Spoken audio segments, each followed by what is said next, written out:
looks good. Why isn't... Alright. That looks good. That looks good. Alright.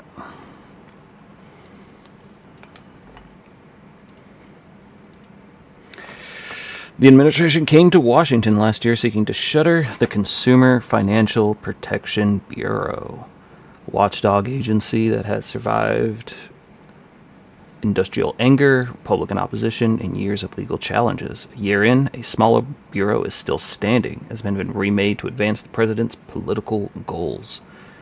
The bureau has begun to probe a class of smaller, mostly non-profit lenders that Russell Vought, the acting director of the bureau, has characterized as unduly woke.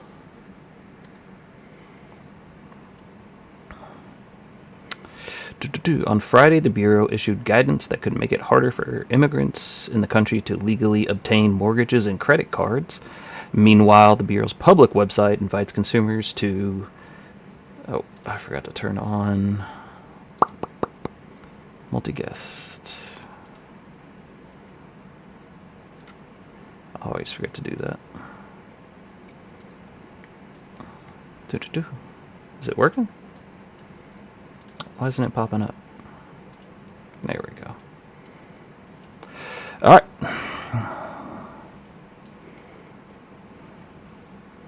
Now we can close that. All right. The Bureau has begun to probe a class of smaller, mostly non-profit lenders that Russell Vought has called unduly woke. On Friday, the Bureau issued guidance that could make it harder for immigrants in the country to obtain mortgages and or credit cards. Meanwhile, the Bureau's public website invites consumers to complain if they've been refused service or debanked. This is usually... Only really bad people usually get quote-unquote debanked. It's not something that happens to most people. Usually you have to do something pretty egregious for a bank not to want to bank with you. Like, I think Nick Fuentes got debanked just because somebody didn't want to be associated with him.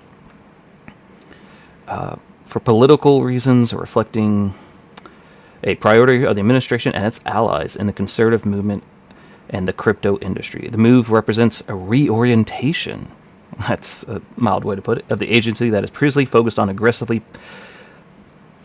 policing larger financial institutions on behalf of ordinary customers. Republicans and much of the financial service industry has long accused the Bureau of its own brand of politicization under Democrat leadership, charging that its targeted industries practices liberals hated. That's so typical, though. We had the Consumer Financial Bureau, and it was a really, really good thing. And it helped a ton of people. It did things like, all those like rolling fees that banks used to do to people where they would charge you in order of like most expensive to least expensive. So if you went under your balance, they could charge you a fee for everything. Things like the Consumer Financial Protection Bureau got rid of that. Or like overdoing constant... Oh, thank you for the heart. The constant fees and things that the bank would do. They got rid of those things. They policed those agencies. So now that's been absolutely gutted. All those things have been removed. And now, instead of going after like big banks and big institutional investment agencies that were taking advantage or defrauding their customers, they now have stopped doing that and are going after small guys or people that are doing things that are woke, like providing financial services to poor people. We are fixing that. This is a quote from Vought. We are fixing that, bringing the agency back to the operating within the statute and away from breaking that law. Okay. By making cases right to help small businesses in America who are victims of this thuggery. But you're going after the small guys now. They have saying like, we are going to stop investigating big banks and institutions because of and they're taking advantage of their customers and the populace, and then instead going after the smaller guys. Saying then that they're going that they're protecting small businesses is absolutely hilarious. Henry, what's up, man? What's going on? This administration is anti-constitutional. Is bad for me. Yeah. Hey, what state do you live in, bro? I live in Texas. Texas is a good state, right? You like it? Yeah, it has its ups and downs. Yeah, I'm here. I'm down here in Florida, man. Okay. Just paid $2.99 for E85. Okay. Gas is getting pretty cheap. National average is still higher than normal than it was just a couple years ago. Well, under Biden, it went over $5, bud. What was it when he left office? It's like 3.20. And the national average is now, Like 3.50, 3.60, Yeah, and he's at war with Iran. yeah, that was a pretty bad idea. If No, you're no, it wasn't. but you wanted to bring in gas prices, and then you're going to go and show that doing the thing that probably will increase gas prices more than anything else. I can look at the Biden administration and say gas prices were high for a while, and then they did things to bring the prices down. Wait, so are you saying that Trump is the reason why gas prices are high because we went to a war with Iran? Yeah, it's a pretty one-to-one comparison. No, but that's the oil companies, you dingaling. It says, oh my god, bro. Yeah. Hey, So hey, do we get oil from Iran? Does America get oil from Iran? this is a child's understanding of how the oil market works. No, it's not. I just answered the question. Do we? No, not usually. Okay, so then why are you bitching, dude? Okay, do you want me to explain to you how, like, there's a worldwide oil market? It's not Oh, just... you're gonna say, oh, it's worldwide, dude. Yeah. We produce our own oil. Iran. So what? You know the reason why we went to Iran, though. Do you know the So reason what? Why? If we also are a seller of oil, correct? Do we sell oil? Yes, we do. Yeah. Okay. So we're a part of the worldwide oil market, correct? So if the prices go up and our companies start charging more because the worldwide Yeah, prices, but we control the prices.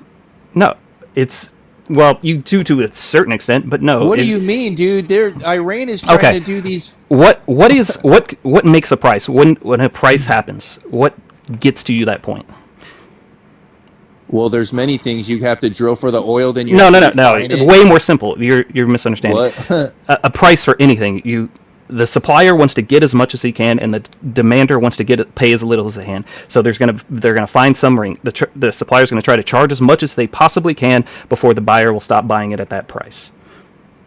What the fuck, bro? Hold on, dude. Just stop for a second, because what you just said made no fucking sense. This is literally like the Does the oil company? No. The oil companies We're not- control the no. gas prices, or does Donald Trump control the gas prices? the market controls the gas prices. No. It's not the market, dude. Yes. It's the oil companies like Exxon and Mobil One. You idiot. Okay, so when a company makes a product, they want to sell it for the highest price, correct?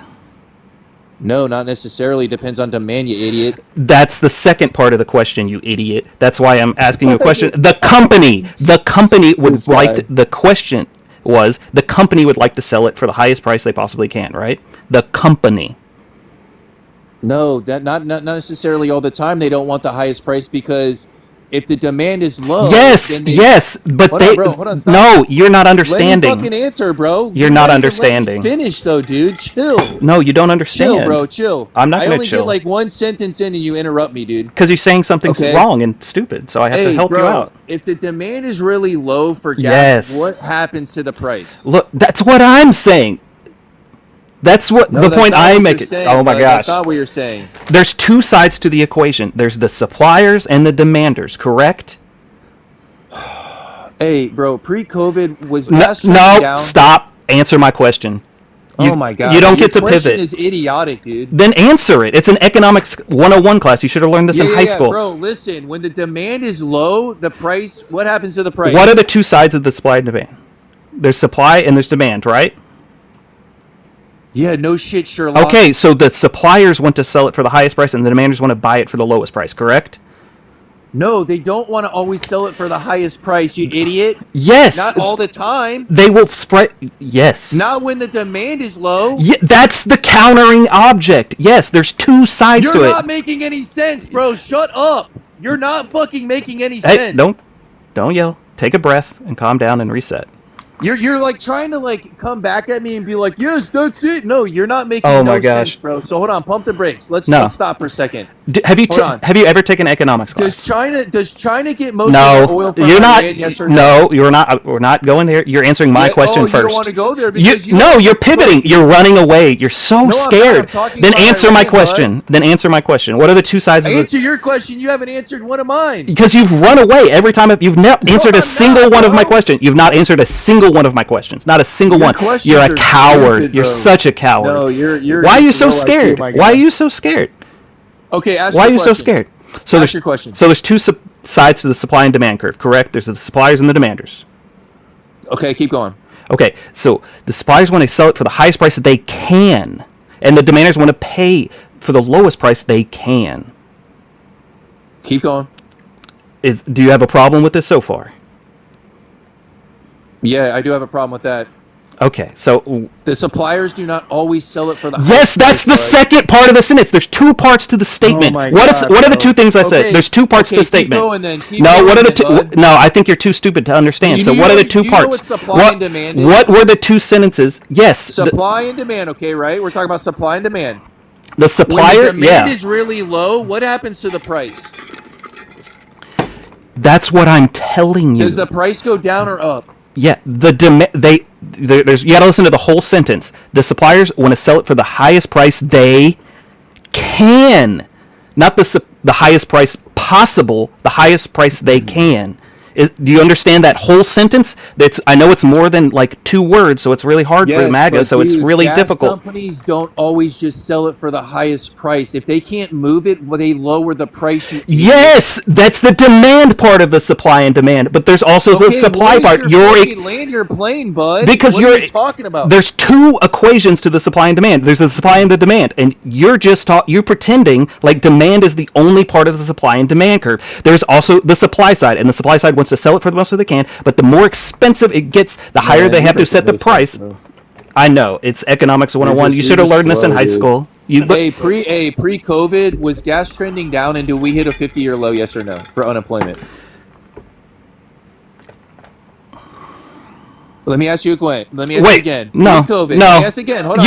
You don't get to ask questions until you answer one of mine. Hold on. You don't. I did answer your question. What was your answer? Shut No, you up. didn't. You flipped out and you spurred out. Fuck.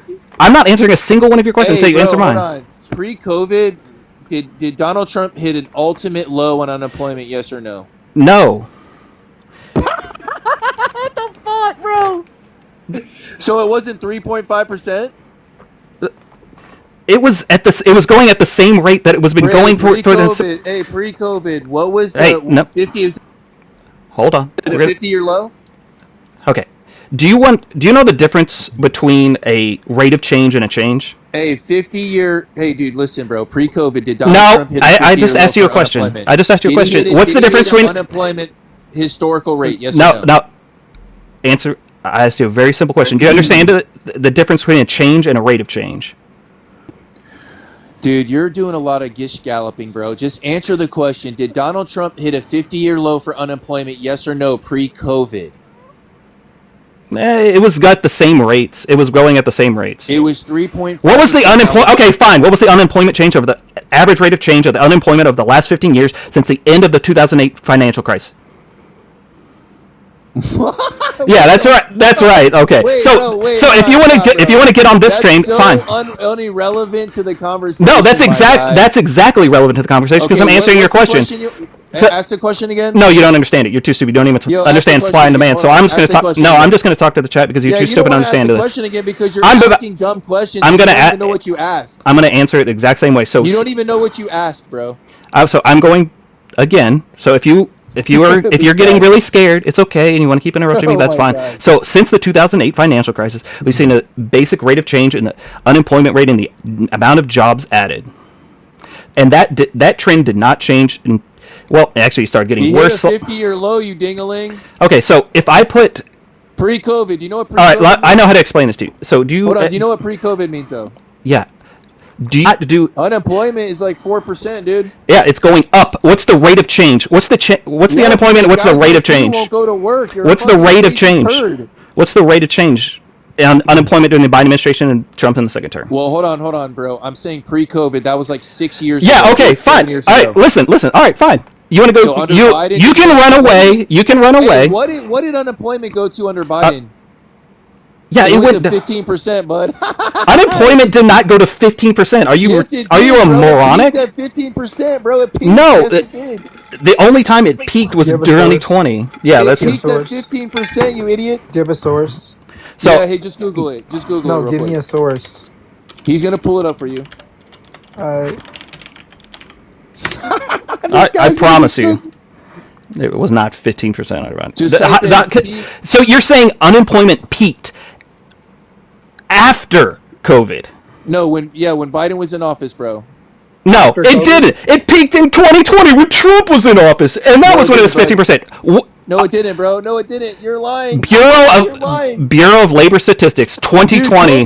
COVID happened in his last year, in Trump's last year, bud. What year? What? Who was What? president in When did it 2020? peak Who was? Dude, Yes, hey, 2020. bro, listen. 2020. No, Who was no, it's president in not, dude. 2020? Who was president in No, 2020? listen. Who was president in Yeah, 2020? it was, Who but was it president in didn't go to 2020? 15%. Who was It president in didn't go to 2020? 15% Who at was that time. president in 2020? It didn't go to 15% at that time. it, When we Biden got in just there, it searched went it to up. 15%. Bro. I'm We looking just searched it up. I'm literally looking at Type in Biden peak unemployment. I'm Biden's peak unemployment. Okay, he came in office. What was it?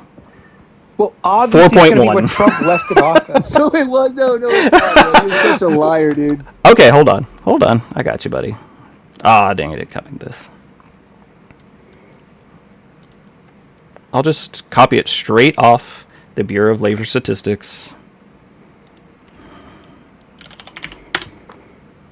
So, how much do you want to bet? How much do you want to bet? How much do you want to bet? 20 roses. Oh, he's gone.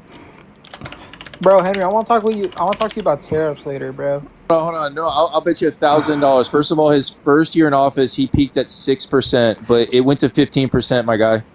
How much do you want to bet? That, I mean, how much do you want to bet? yeah. 20 roses. Bet like TikTok gifts.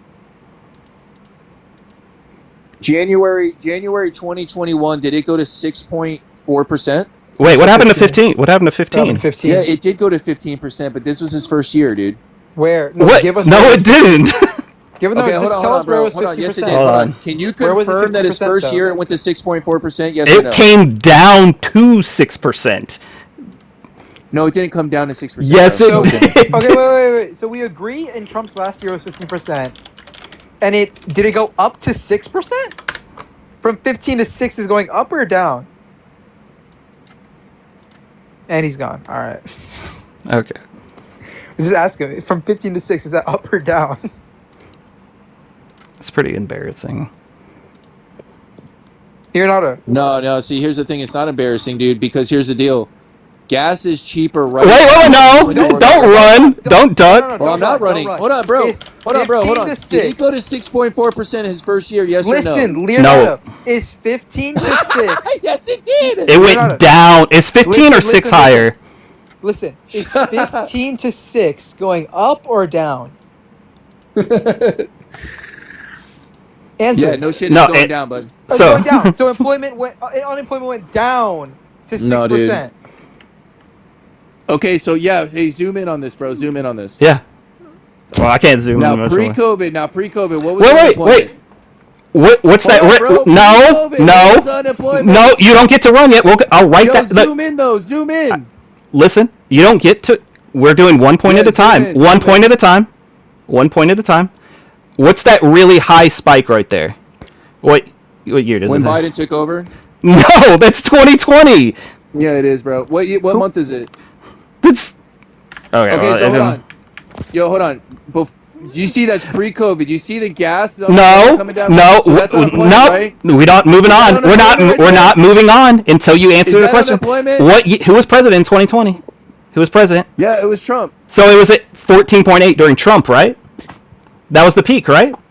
No, I'm not buying it, bud. Oh, this is his. He's not buying This it. is his He's not Bureau buying of Labor Statistics. He's not He's buying president. it, Henry. He's not buying it, Henry. Dude, you're pathetic. you're That's fake ass COVID scared. vax. You're fake ass COVID shit, bro. Ooh. Oh man, you Hey, can't- what do you consider a real source? The But still, Doc guess Dub what? site? It was at 6.4% though under Biden. Ha ha. Wait, Leonardo, I have a question. Who's in the current administration right now? Republicans, right?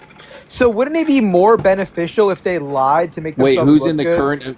Yeah, we're mainly Republicans, bud. Yeah, so wouldn't it be more beneficial if they lied in the favor of Republicans? And All this right. is the Federal Labor No. Bureau or Federal Bureau of Labor. What, dude? All right, one Ask the question last again, but no, slow down, no, bud. no. I don't think Last you know what you're question. asking, dude. I got to drop you. You got to be honest. Who had a higher unemployment? 3.5%. Who had 3.5%. a higher unemployment, Trump or Biden? If you can't Biden. answer this, Biden. oh, I got to Average. drop you. No, you're Oh, wrong. you scared? You're wrong again. Oh, you you're scared, wrong. baby. Oh, you're wrong. All You right. average the higher. All right. I told him. He had to be honest one I have a time. question, bro, Yeah. What's up? because I got fried. Does tariffs law? You'll see some more investment, but you're also going to see like other like movement of money, like trade across borders. You're going to like see it decline at like a similar rate. So you don't really see that much bigger. You might see some like more domestic investment than Yeah. not, but you're also going to be like seeing things like lower GDP growth because people aren't be able to spend as much because it's essentially Yeah. a tax on the consumer.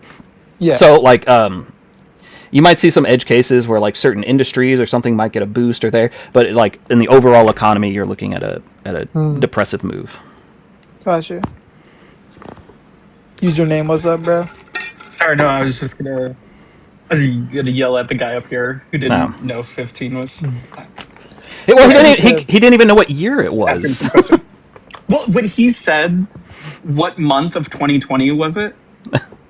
Yeah, like does it matter? Like, pick one, bud. Yeah, sorry. Yeah, that's all. When he said that, that's when I requested up because I Oh, wanted sorry, to ask a sorry. very simple question. Yeah. Usually when I'm yelling at someone, like I stop You looking. think you're invincible? Can you define what corruption is? Oh. Wayne. Please come Can up. you I would defi- love to talk about corruption. I love talking Trump Yeah. corruption. Can you just I don't wanna gang up on define? people, so Can you just I'll dip. define Okay, what yeah, corruption jump up is? anytime. You can invite him too. No, whenever there's somebody just like spamming in chat, I just assume that's a Russian bot because they don't want to pop up and expose their accent. So Yeah. they just stay in the chat because they're way, way, way, way too scared to actually. Do you think jump up. Russia's happy Trump's president? Yeah, it's working out great for them. Like all America's enemies? You think they're happy? Russia's definitely happy with Trump. They're getting everything they want from him. Everything like their wildest dreams since like the 50s. They're getting. Yeah. What's good, Ray? What's good? I had a question for you. So you were just talking about the tariffs, right? Yeah. Have y'all ever heard of the company called Montana Knife Company? I have not. No. Ooh, you're gonna love this. No, I did not vote for Trump. Neither do I ever support that little orange piece of shit. Well, and his Trump's our greatest Pee-wee- president in the last 50 years. Shut up. I don't support little Pee Wee German and everyone else he's got running around with him. But Montana Knife Company started in Montana. Oh, hey, since the words Montana Knife Company. Makes sense. Montana Knife Company is a very right-leaning, let's just say their creator is very right-leaning. He's also tied in with Black Rifle Company, coffee company, if you don't know who Black Rifle Oh Company yeah, is. that cringe, the cringe coffee. Yeah. Hey, look, all right, look, me as a black man, I do like their coffee. Okay, I am going to say that. I hate to say it that way, but it is good coffee. I just can't get however- over their advertising. It's so I'm just like, oh man, that's so cringe. Yeah, it's I mean, look, I'm a combat vet as well, so it's like I get it to a degree, but at the same time, I'm like, when they went and supported Rittenhouse, I kind of had to draw the line a little bit and was like, but Why though? but That's like I such digress. a like. What does a coffee company have to do with like? That's the threshold? It just makes no sense to me. Like, why would a coffee company need to like have a comment on the Rittenhouse case? I digress. Like I said, I did support them very well. However, Montana Knife Company came out after these tariffs went through, and they broke down how much they had to increase their spending because, you know, yes, it's American-made products, but guess where the machines come from that make their products? Yeah, no. Yeah. So I agree, but the main thing I got like destroyed on was the main fact that overall tariffs lead to more domestic investment. At least I was given a source that states that, where it's just nonstop domestic investment. No, Ye- so I would tell you just on my one example, and again, you can go look this up. The CEO of Montana Knife Company, his name is Josh Smith. He's the youngest master bladesmith there has ever been. He makes good product. Don't get me wrong. However, he came out and said, he gave a visual breakdown of how much money he was spending before the tariffs, and then he gave a breakdown of how much money he was spending after the tariffs, and he was like, I was not expecting this. And Yeah, I was Henry, can you look at the source I'm about to give you? Yeah, Say it here's one more time. no. You are both saying different things. Yeah, I mean, but that's the thing. So you're going, probably not just their manufacturing, probably like steel and parts and things like that, because doing a tariff on a intermediate good. Yeah. So here's another thing. Yes, you'll also see more investment because costs are also higher, so you need more investment. So yeah, you might get more investment in things like that. You might be able to protect an industry. You might be able to like get some side benefit or some like edge case benefit, but in the long run, it's not beneficial to the overall economy. No, it's not. And like I said, the CEO himself came out and said, like, hey man, like it's not just the steel. Everyone talks about just the steel, like, oh my gosh, the steel. No. He was talking about the imports for the machinery, the parts for the machinery. Yeah. That's what people don't realize. Because the machinery wasn't being manufactured in these United States of America. The machinery was being manufactured across seas, mostly in China. And then they gave them import taxes and all the other fun jazz. And then, not only is it the parts or the machines, it's the parts that make up the machines. So like every little sprocket, every single little loom and wheel and this and that, all that has an effect on it. Another person that actually did the same thing in the same field, I don't know if you know him, his name is Jocko Willink. He goes by Jocko. He's a podcaster, he's a prior Navy SEAL. Chris Kyle was under his command. Okay, so we all know who Chris Kyle is, right? Yeah. Do we? American Pew Pewer. Oh yeah. The movie guy. All right, so Jocko started a textile manufacturing in Maine called Origin Maine, where he makes gis for jiu-jitsu and whatnot. He said himself on his podcast, I had to go to some random old building from the 1930s, 40s, 50s, 60s that had been abandoned for X amount of years, and then find some old person and pull them out of retirement in order to teach people how to run the thing in order to produce American-made products.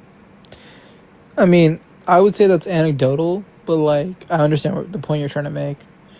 And also, Henry, I can't put the source in chat, but it's pretty much just saying like all of Trump's tariff investments or investments because of tariffs. Yeah, okay, so there's two problems with that claim. First is like you're going to have to differentiate already basic like investment that was already going to happen versus the increase of investment that was going to happen, because we also have things like the Chips and Science Act and the Infrastructure Act, which was also getting tons of investment into infrastructure and businesses and factories in the United States already. So we're going to have to you have to like separate that out. Yeah, wait, Henry, search that up. I put it in the chat. Trump effect, a running list of new U.S. investment in President. I was told it was due to tariffs. I don't know, but There's also a group of electricians. I want to say they were in New Hampshire, and I want to say this was a 2020 or a Dateline News story where a guy was an electrician. So we're talking, blue collar worker here, and prior to Trump coming in, their industry went up because they switched gears. They went from being linemen and electricians in one field, and now they're putting in solar panels. He was like, we had money coming in, we had contracts, we had bids. As soon as Trump came in, they took away all of the renewable energies, and their jobs went down from like 200, What do you 300 a mean? month to like 40. what do you mean they took away renewable energies? So the fact that they were not for renewable energies, such as windmills, such as solar panels, those still need people who are in the field of electronics and electricians in order to install and put those things into place. Well, Trump doesn't like the renewables. He wants to go back to coal because he thinks this is 1920s. And those people who were in that field, they lost money and they lost jobs. And that was a story directly. I want to say it was Dateline News, or it could have been 2020. I have to go back and remember the exact organization that did it. But they followed a guy in New Hampshire. I want to say it was New Hampshire. And I could be wrong, but it was somewhere in the Northeast. And he's like, yeah, I lost jobs because of it. And now they're in the union. Yeah. And there's only 40 jobs versus the 150 to 200 jobs that he had. Yeah, real quick, Chris, hop up, bro. You gonna talk mad shit, bro? Just come up. We ain't mean, bro. We won't bite. All right, so Like, yeah. I think I found the thing you're talking. It was on whitehouse.gov, right? Yeah. Okay. So I don't know the story behind all of these, but a lot of these are just have nothing to do with tariffs. These are just investing in data centers and AI, and just if Nvidia's making chips and that somebody buys $250 billion worth of Nvidia chips, is that an investment in it's America in because of America. tariffs? Yeah, but It's in America, though. Is what I was Don't- yeah, but they're the Data only ones. centers. They're the only ones making the chips. I don't know if you can say that the Don't let him tariffs up. anything. He's a troll. He's my friend. I know him. He's a bigger the troll than data me. centers I'm not are a also troll, causing I'm not a a hell of an amount of environmental impact. He's a bigger troll I'm than in the- me, bro. I'm not. I'm in the one state that has the most. I'm in Gabe, get Virginia. off, bro. You're in the. I'm not. All right, two people were signed. Not a troll, and some about your state. No, I said I'm in the one state that has the most data centers, which is Virginia. We have the most out of anyone, and there's so much economical and ecological problems because of it. People's water bills, their electric bills are going up. The water quality is going down, and they're just like, yeah, no, nothing to see here. Let's just look the other way. And I'm like, nah, hold on, something's going on. So bad that multiple municipalities in the state of Virginia has actually come together and said, no, we're not allowing you to put in your data center that's going to sit there and cause harm to our environment, our drinking water, and cause our electricity to go up. I don't know about you, but I've been kind of impressed with Spanberger. She seems to have been the most productive politician over this last year of getting stuff done. Out of Outside of Mandami, No, Trump. I mean, no, I Mandani has done some good stuff. And I'm not trying to shit on Mandani, but he hasn't passed a bunch of stuff or done a bunch of Scott legislation. Messenger. But Spanberger's gotten a bunch of stuff passed, and it's just no one's talking about it. I don't know why. I mean, with Spanberger, her biggest downfall right now is the whole 2A thing, which, again, okay, I work in law enforcement. I'm a vet, so I like my 2A, but at the same time, I'm okay with reform. That's just me. I'm just that random guy. She's gotten a lot of pushback because of that one instance alone. She hasn't been talked about with everything else she has been pushing through. Yeah, As far as Mandami, I think, has actually done better, only for the fact that you have the tangible effects that people can feel right away. And I know that's a Well, I think a lot of it is marketing. I'm again, it sounds like I'm shitting on Mandani. I'm not trying to. I think he's doing fine and everything. But I heard for 2 weeks about the potholes, and I was how many potholes they did to, and it's they got back to pre-COVID levels of potholes filled per year, and I'm okay, that's good. But I heard about a city that I don't live in for 2 weeks about their pothole filling, and I'm why am I hearing about? I think it's mainly I the think Mamdani press. I think just it's more borrowed the from the fact that it state. wasn't touched. Yo, drop Gabe. Yeah, if you're gonna keep doing that. Okay. Mamdani just borrowed from the state to pay off New York City's debt, right? I don't Well, he know. didn't borrow from the state. He actually took back what was from New York City. Because who brings in more money for New York, for the state of New York? Ah, New York City, or was it the rest of the state? Yeah, Let's be real. I know they're oh, we balanced the budget, and it's the budget was planned on being balanced this year after they paid off some stuff, and no, they're officially debt free now. yeah, but that's the thing. It was going to be no matter who was mayor, because the payment plans of their debt and things was plan to get paid off this year. And I was like, he did a really good job of taking advantage of that situation, and he did some good cuts. And fucking Cuomo. yeah, I'm not again like I said, I'm trying to say because it sounds like I'm shitting on Mamdani. I think he's doing a good job. It's just like Glaze. my main Glaze. my main point is that he is doing a fantastic job of marketing like any kind of success he can get. That I have never been to New York City in my life, and I hear more about New York City than my own state. And what's going on? I'm in Texas. Yeah, it's fun. Okay. And I'm like, your representation is in Europe, gallivanting around with his mistress. So, he's not my representative yet. Not yet. I hate that. I don't think I hate anybody more. I might hate Paxton more than I hate Trump. I'll say that. Who would hate Trump? Around there, like, bro, we see you over there with your side piece, like in Europe. Dude, this guy, he's been like the first time I hear about him, because it's like,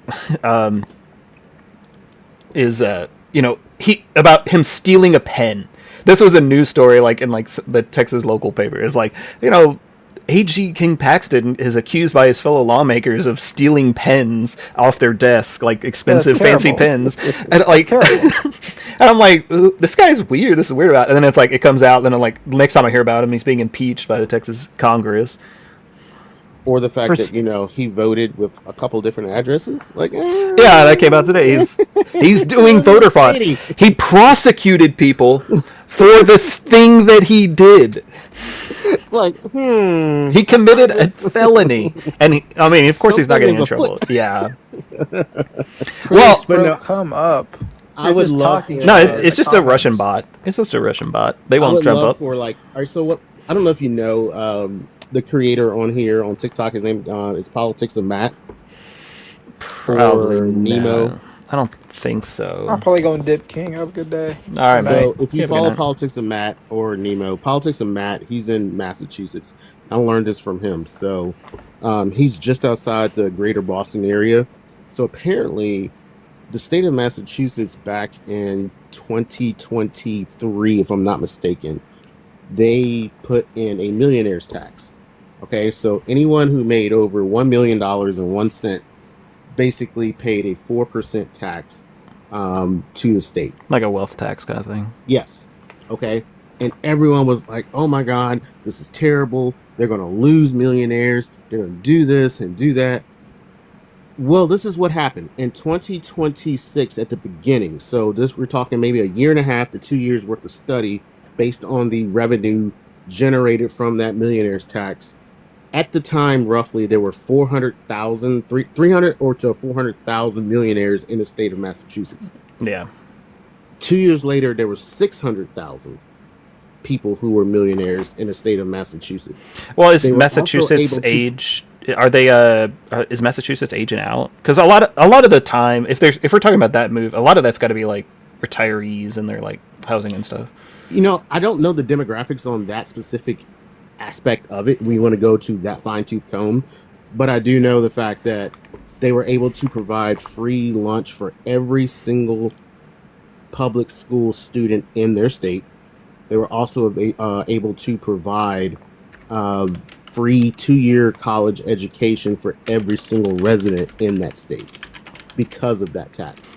Mamdani wanted to do the same thing, except he wanted to do a 2% tax versus a 4% tax.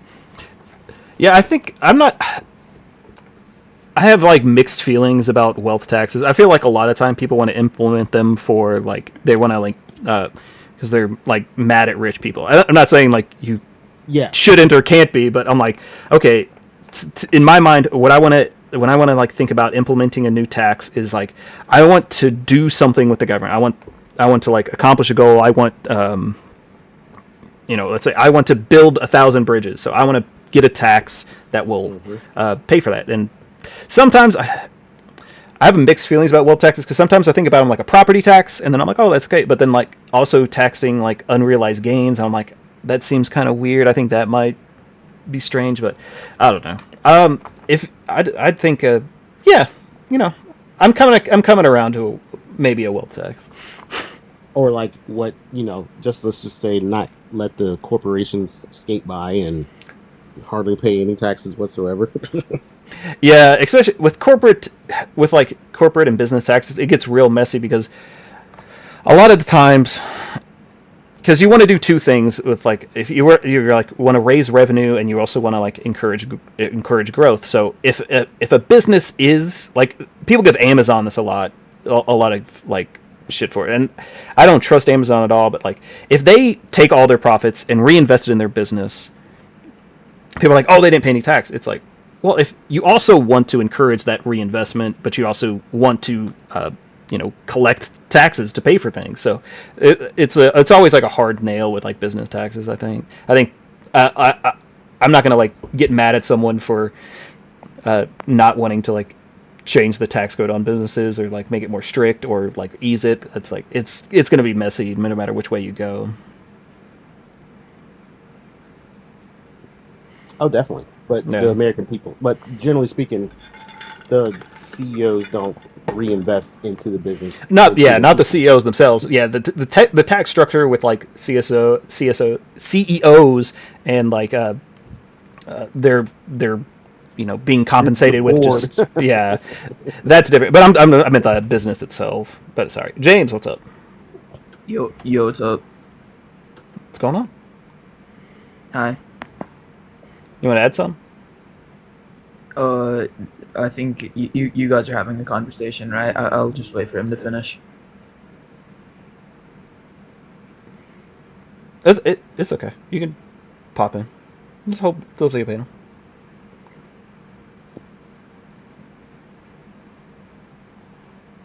Okay. Or not. Okay. I was trying to run them off.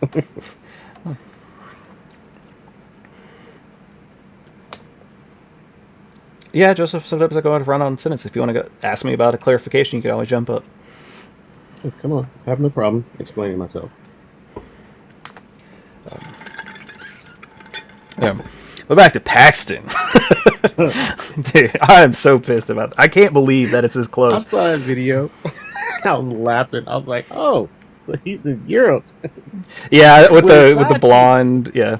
Well, with his side piece. it might be his regular What piece now because reminds you of? his wife divorced the heck out of him, and it's so funny because it's such a Texas scandal too. So he cheated on his wife, but they were good Christians, so they were going to make up and work through it. And then she just comes out and it's like, we're divorced, it's over. and she's like, for biblical reasons was her reasons, which it's code in Texas for it. He couldn't stop cheating. I mean, I'm just saying, it kind of reminds you of another founding father. Just saying, who else took a side piece to Europe? Definitely Benjamin. Was there another one? Yeah, Thomas Jefferson. Jefferson did? Oh, okay. Yeah, That's dark. Sally Hemings. Yeah, Sally Hemings. Oh yeah, I only live about an hour away from Monticello, from where Jefferson had Sally Hemings. That's part of like our state. You have to go there and visit type of criteria in schools. So Oh, really? yeah, you're going. There's a few places that you are going if you're a student in Virginia. You're going to Monticello. You're going to Williamsburg. You're going to Jamestown. Yeah. And you're generally going to DC. Those three places are like a must as part of. Oh, I mean, so much happened in Virginia. A lot of the founding stuff and a lot of the Civil War too. A lot of that was just like all over Virginia. Well, yeah, I grew up only 20 minutes away from the where the Civil War was ended in Appomattox. Everyone hears Appomattox, and I'm just like, yeah, that's just the neighbor. I went there all the time. It was not a big deal. Or again, I can be in Virginia Beach and Williamsburg in 2 hours or 3 hours, or I can be in Petersburg or Richmond in 2 hours. I can be in DC in 2 hours. So it's like, yeah, okay, all the history, and then every president's house I've been to, like, okay, it's not a big deal.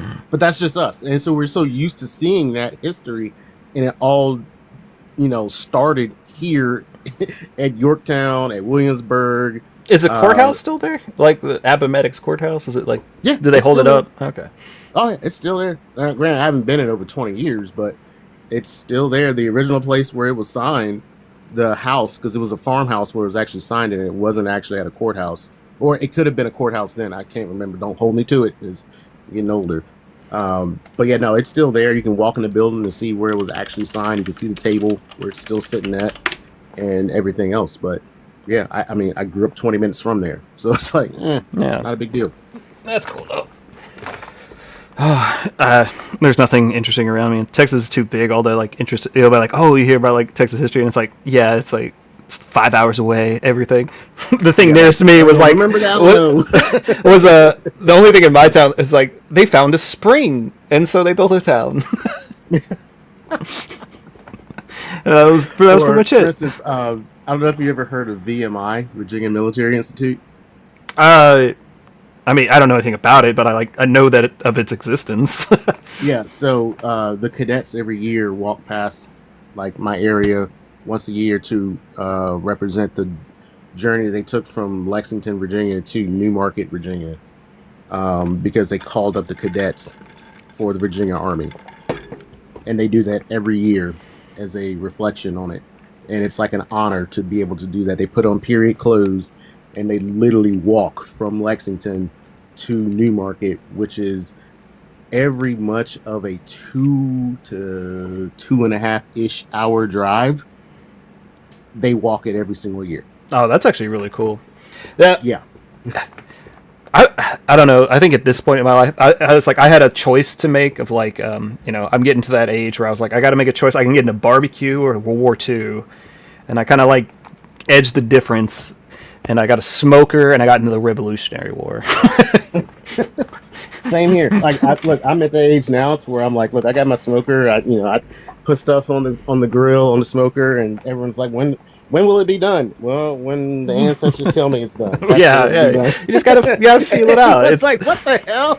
Like, and they're like, do you measure anything? I was like, nope. I season and measure as my ancestors tell me. And everyone's like, wow, Ray. Like, I'm horrible at it, but I'm trying to figure it out. I want to get my brisket down, but I'll figure it out. oh, it's all right. So you're into brisket because you're Texas, you're beef. Yeah. We are pork here in good old other side of the South. So I did do beef ribs for the first time this past 4th of July, just a couple days ago. Turned out great. So I don't know why beef ribs kind of like scare me. I'm gonna pay all that and I'm gonna mess it up. I will say this. Is a guy who's been doing barbecue for about, let's see, 15 to 20-ish years now. You're going to mess something up, and there's nothing you can do about it if you're a purist, because I don't use propane, I don't use pellets. I use nothing but charcoal and wood. You're going to mess something up, and that's just going to happen. But what you're going to learn from that is the experience of what went wrong and how to replicate it again and not do the same thing and make it Yeah. better. Yeah, you gotta So, that's fail what to I tell learn. them. Yeah. Yes.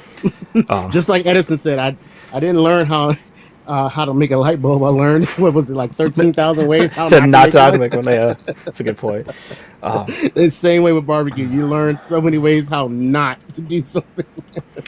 But it's got to be cool to be like by all that historical stuff because I love the like Revolution War because I think people just have a fundamental understanding of like the founding fathers, the Revolution. They just have like a complete ahistorical view of it. It's like it was complicated, and they'll be like, "Oh, the founding fathers believed this." Is like there was a lot of founding fathers, and they agreed on nothing. I don't think you can say the founding fathers thought this. It's like they agreed on I can't think of a single thing they did agree on. Oh yeah, it's definitely great. Like I said, I love being from Virginia. I love being a Virginian. Even though the history of my people has been Bad in so great. definitely bad in Virginia. Like not necessarily so great, but the fact that I can go to Jamestown and walk around and see the history Yeah. and see where people first came into these United States. And then I can go to, like I said, Appomattox, which is only 20, 30 minutes from where I grew up, and see another set of history. And of course, another set of history that my family was involved in. Yeah. And you're just like, wow, this is crazy. Or I can go to Monticello and I can see where Jefferson was. He's only an hour away from me. And I can go to that house and walk around his house and see where the slaves lived. I can look at Jefferson's Bible. And if people don't know, Jefferson took out anything that couldn't be proven by science in his Bible. Yeah, And he it's still was- sitting there on his desk. He was a deist for sure. Yeah, he was a deist. Yep. Going to Mount Vernon, going to Montpelier. I went to James Madison University. Okay, so we have James Madison's Montpelier an hour the other direction, and so it's like I can go there and look at these guys and their history and see what they thought about and see how they lived. Patrick Henry is the same way. I could be an hour or two away from his house. you Yeah, know? I think that's the thing that people don't talk about. It's like it's not something we have to divine. They talked and gave out their things. They wrote things down. They were constantly arguing, talking about what it was. Mhm. It's just yeah.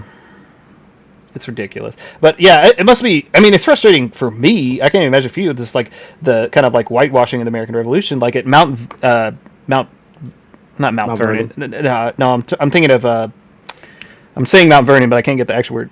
Washington's camp in the snow. I can't think of its name. It's Valley Forge. Valley Forge is like.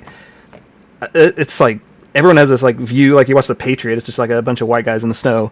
But it's like Rhode Island and Connecticut and all these things. They were having problems like getting numbers, and they basically said, "Hey, we're gonna just start like if you fight, you're free." And it's like by the time at the end of that is like a huge portion of Washington troops were like freed slaves, and Yeah. it's like you don't ever see that. It's like, why is this not talked about? It's like it's so weird that people have this view, and they'll I see it from the right and the left though, which is also annoying. And because I hear it from those like it was just a bunch of white guys that like hated this. It's like it was probably the most diverse army like on the planet at that time.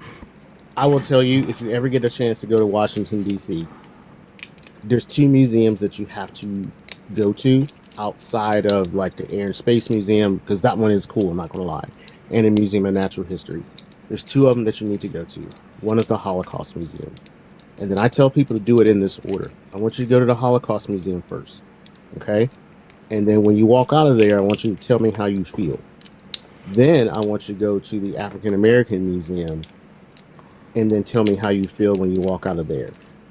I only live an hour and a half from DC, and I'm telling you, I've only made it through the first 2 floors. There's 6 floors for the African American Museum, and you start at the bottom for a reason. The first floor is in the basement because you rise up to see what things have done, and it's symbolic for a reason. And it goes up and it goes out like a inverted pyramid. That's the way the building is laid out. Oh, that's pretty cool. Yeah, I've heard that it's really good, and I did see the news story recently when all the Trumpers got rained out and all had to hang out there. Kind of ironic that the ancestors were protecting YT people then, and now they had to sit there and give them shelter even to this day. Oh. And I sit there and laugh about it because, again, I took my own 2 children. I have children that are ages 5 and 7, and I took them there last year, and I only made it through 2 floors just because, I mean, they're kids. They're small. They can only handle but so much. But Yeah. it's the fact that I introduced them to it, and they could see the shackles that was actually used.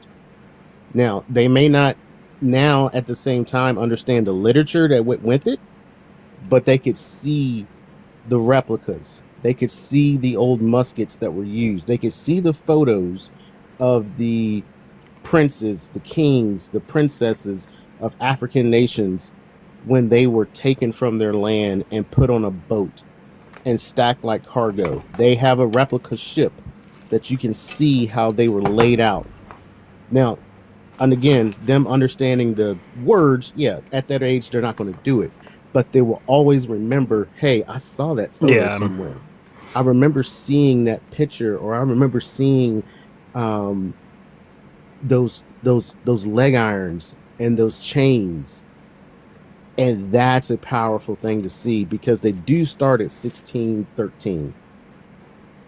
I want to say that's the first year it starts, is 1613, which is basically the first year that the first slaves came over. So basically from get-go, we got here, 1607, 1613 was first slave, somewhere around there. Give me plus or minus 2 or 3 on the years, but Yeah. come on now. Like, to sit there and see... Probably those physical- cinched Jamestown, probably.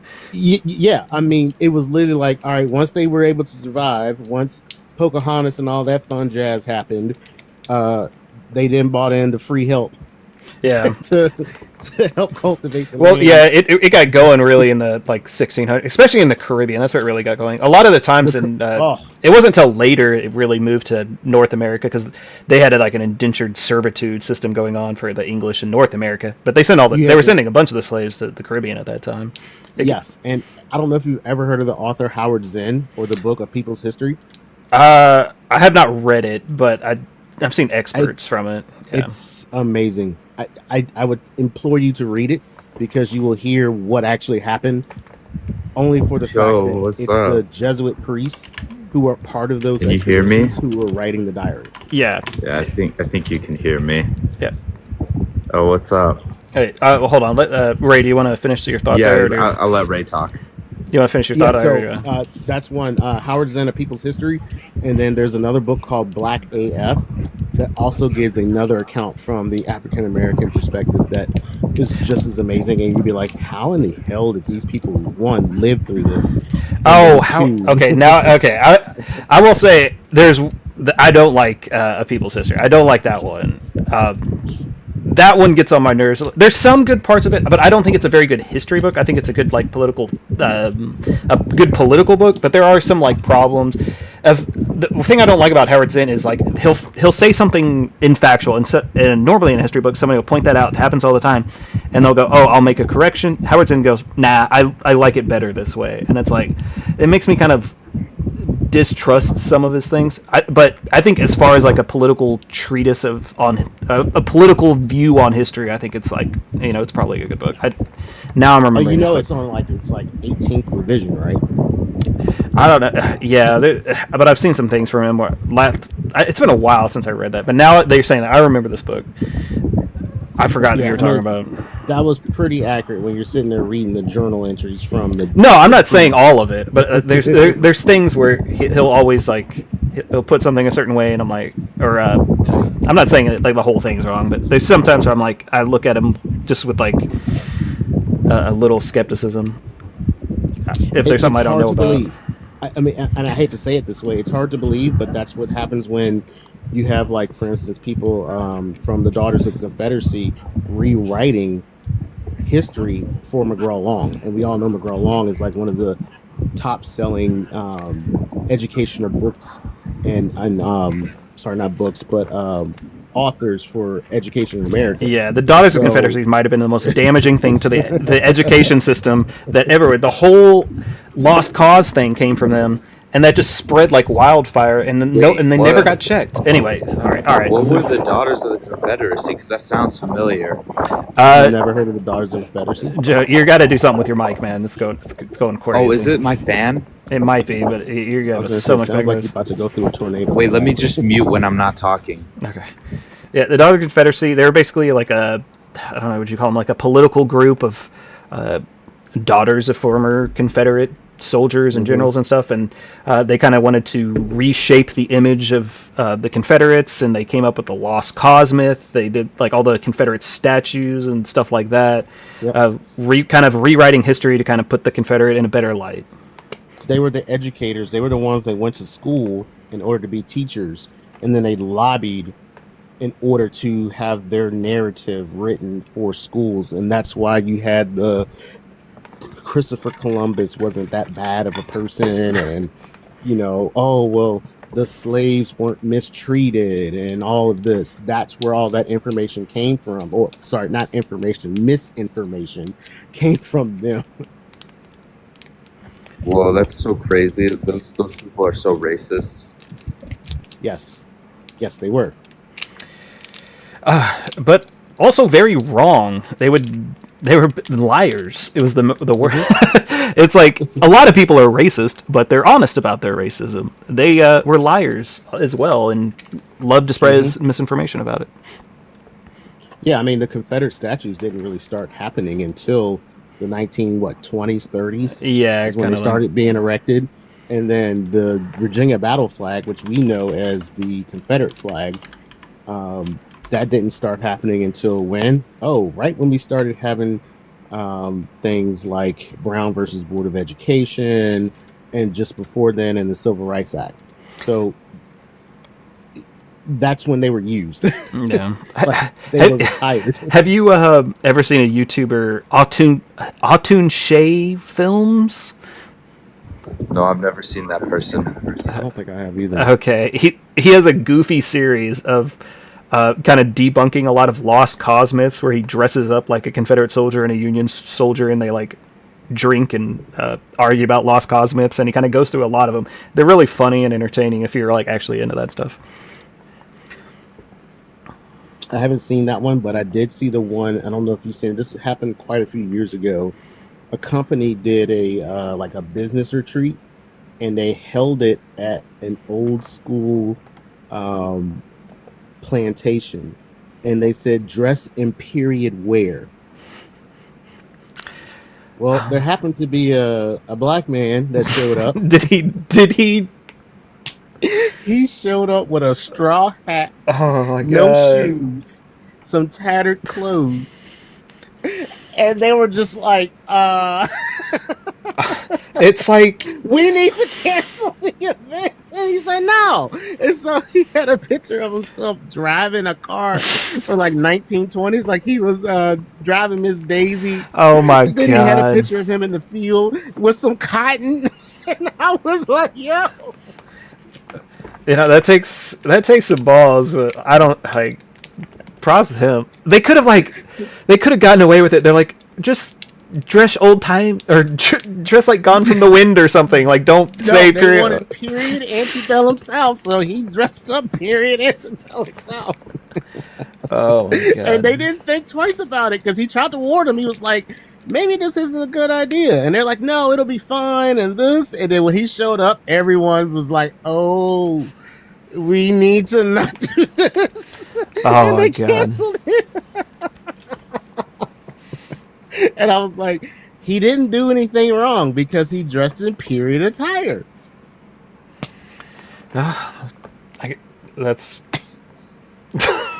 that's ridiculous. And the fact that he went over there with no shoes and started picking cotton out of the field, out of the plantation. And everyone felt so uncomfortable. And I was just like, that's the type of carrying on that I'm for. Because I Right. would have never thought of that. Oh, okay. Jonah, you've been quiet for a while. Oh, what's up? Okay, so you wanted to add or ask something or say something? Yeah, that's pretty crazy. What's a bit crazy? That story about the guy who Oh, like yeah. vintage, that's pretty crazy. Okay, that guy's Yeah. pretty crazy. Like those like wow. That's the incentive. I can't speak right now. That is the incentive nature that we have to go through as a black man, generally every day, or a person of color every day, because everyone says, "Oh, this will be fine," but they don't think about the true history of things. Yeah, you're right. Like, Sorry, I said insensitive. Ignorant. Insensitive. I can't speak right now. I'm tired. Insensitive nature that we go through every day. That they think something will be cool, but realistically, you're having to subject yourself, even though you yourself was not a slave. You know for a fact that somebody in your line of history, in your ancestry, was. And we're not talking far down the line. For instance, my great grandfather was born in 1895. He only passed 3 years before I was born. He was in World War One. He was the son of a slave. I can't remember what comedian was. He was like, people like to pretend like slavery was a long ago. It's like a person and a half ago. It's like 1.5 people ago. I mean, you gotta Oh, think I've we seen have that actual before. recorded audio of slaves from the 1920s or 30s. Recorded audio of them getting interviewed. Yeah, it had only been like 60 years. Let that sink into your mind that we have full recorded audio and video and pictures of people who were enslaved, and those photos were taken after the 1900s. Well, Noah, welcome up. Hi, How old are you? So, 18. Okay. I was born 2008. What's up? Because I don't know. People say I sound young. What do you mean this admin? This administration. How is it anti-constitutional? Because they're doing anti-constitutional things. They are going against the spirit and the actual letter of the Constitution.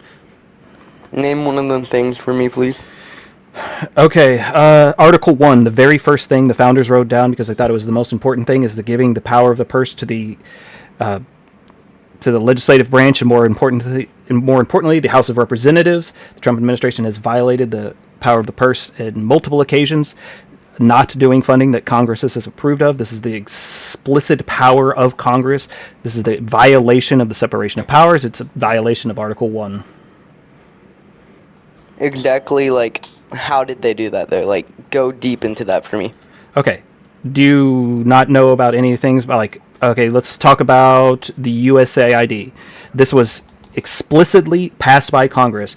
They dedicated funds to USAID.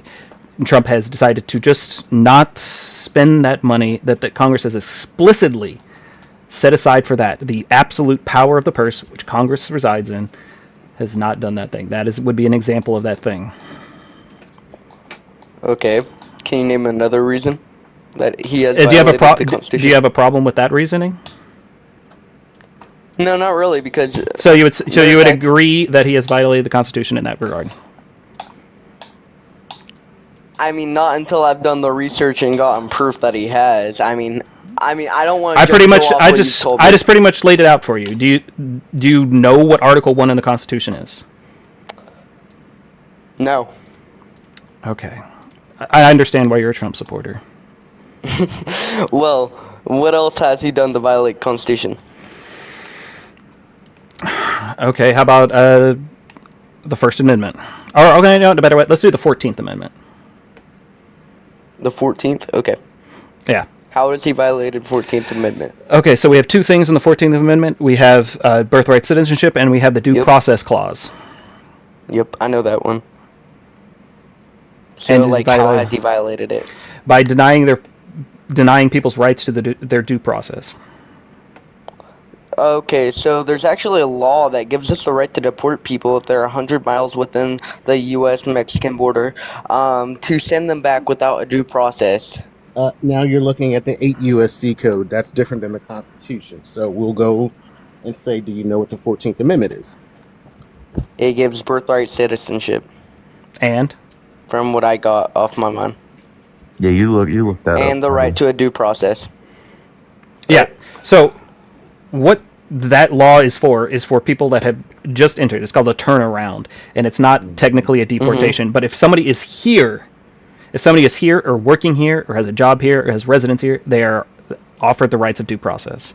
This is for laws like they just crossed the border, they haven't entered the country yet, they haven't applied a job yet, they haven't applied for a green card yet, and this also wouldn't apply to green card holders. This was also wouldn't apply for people applying for asylum, because we have asylum protection things, which is also covered under the 14th Amendment. So people that are being deported with asylum claims wouldn't even cover your law, and definitely wouldn't cover the 14th Amendment. Do you know what the 14th Amendment Section 1 says? 14th Amendment Section 1, no, I don't know it off of my head. Do you want me to look it up? Oh, I can read it to you because I have it in my hand. Because I actually walk around with the Constitution because I can't remember everything. But I can always reference back to it. So this is what the 14th Amendment says, Section 1.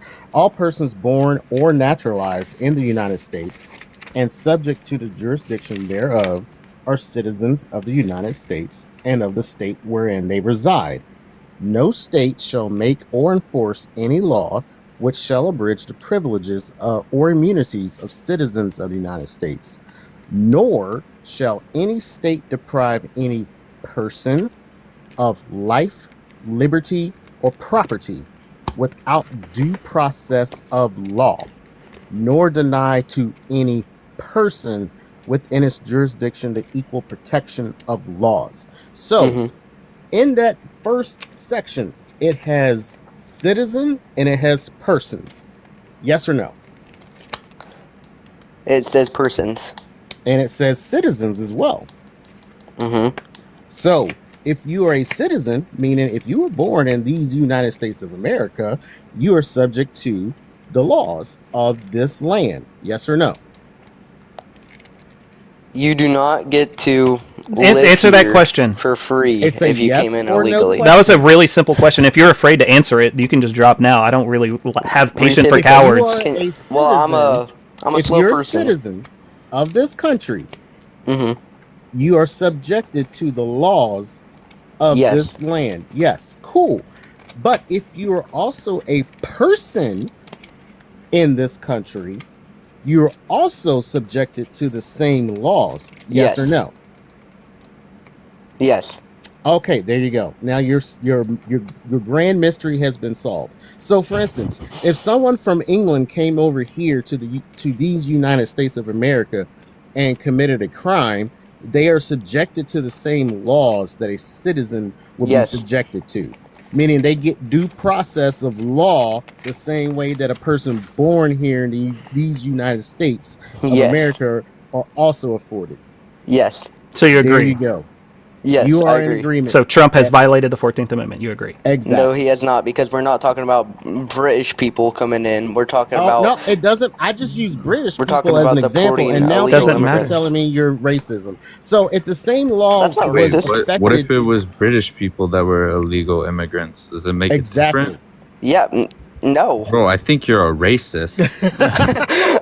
I got told I was racist the other day because I was born white. I mean, Yes, because the same law applies whether that person So many was from people- England, whether they were from Spain, Yeah, it goes whether by they all were from people. South Africa, whether they were from Argentina, whether they Yes. were from Brazil, I agree. Ghana, Nigeria, Mexico, El Salvador. You insert any country, the same law applies to everybody. Yes, and everyone's once they getting the step due foot process into their unless they're border. 100 miles within the border. No, you're wrong. Again, Everyone gets you're due wrong. process. You're- Everyone's doing it. you're incorrect. So first of all, you're incorrect. That's I mean, no, it because that takes a while to get due process.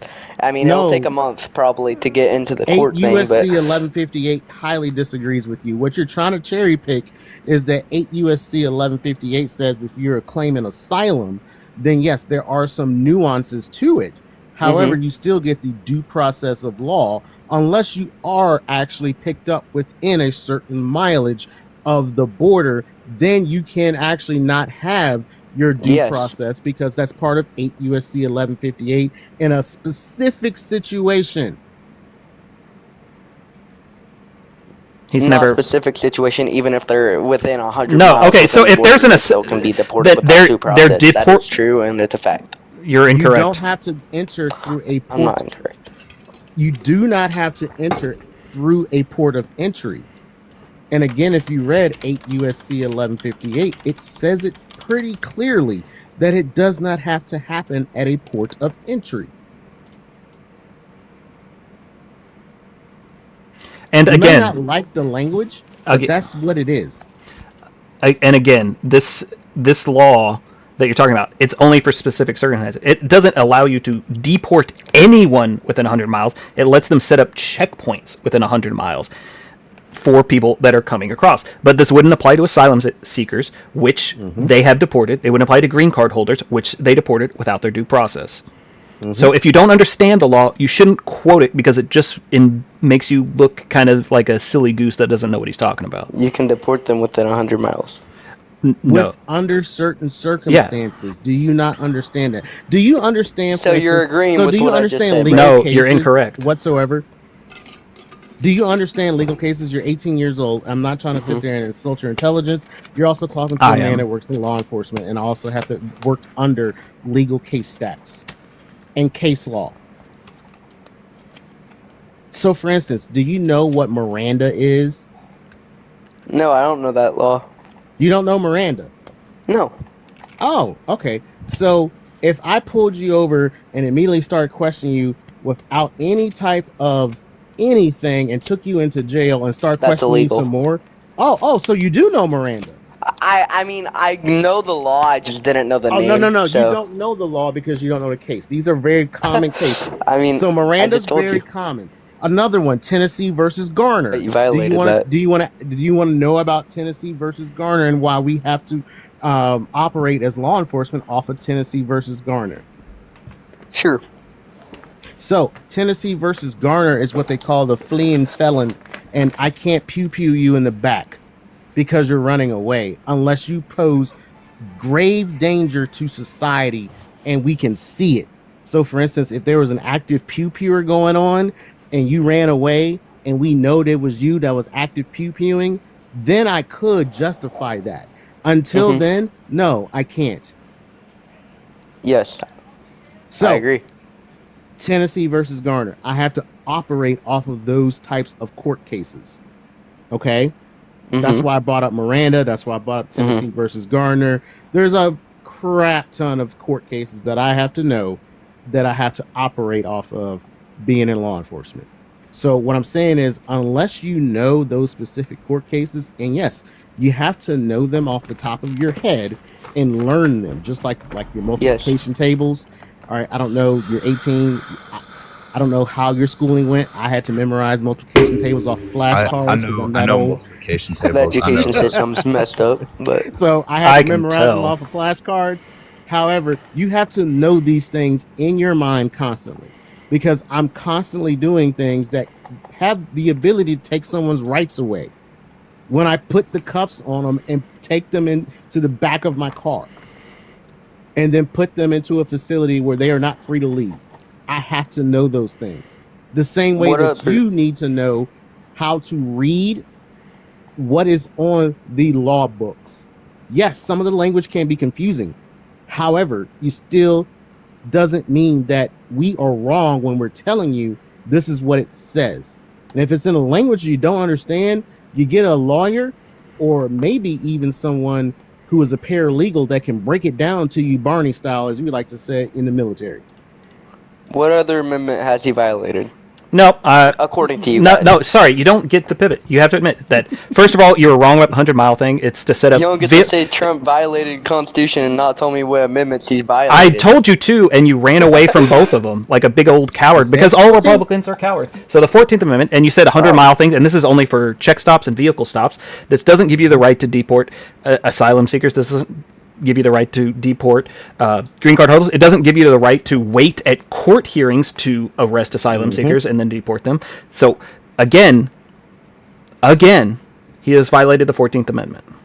And I think there's a 30-day window in that too, host, if I'm not mistaken.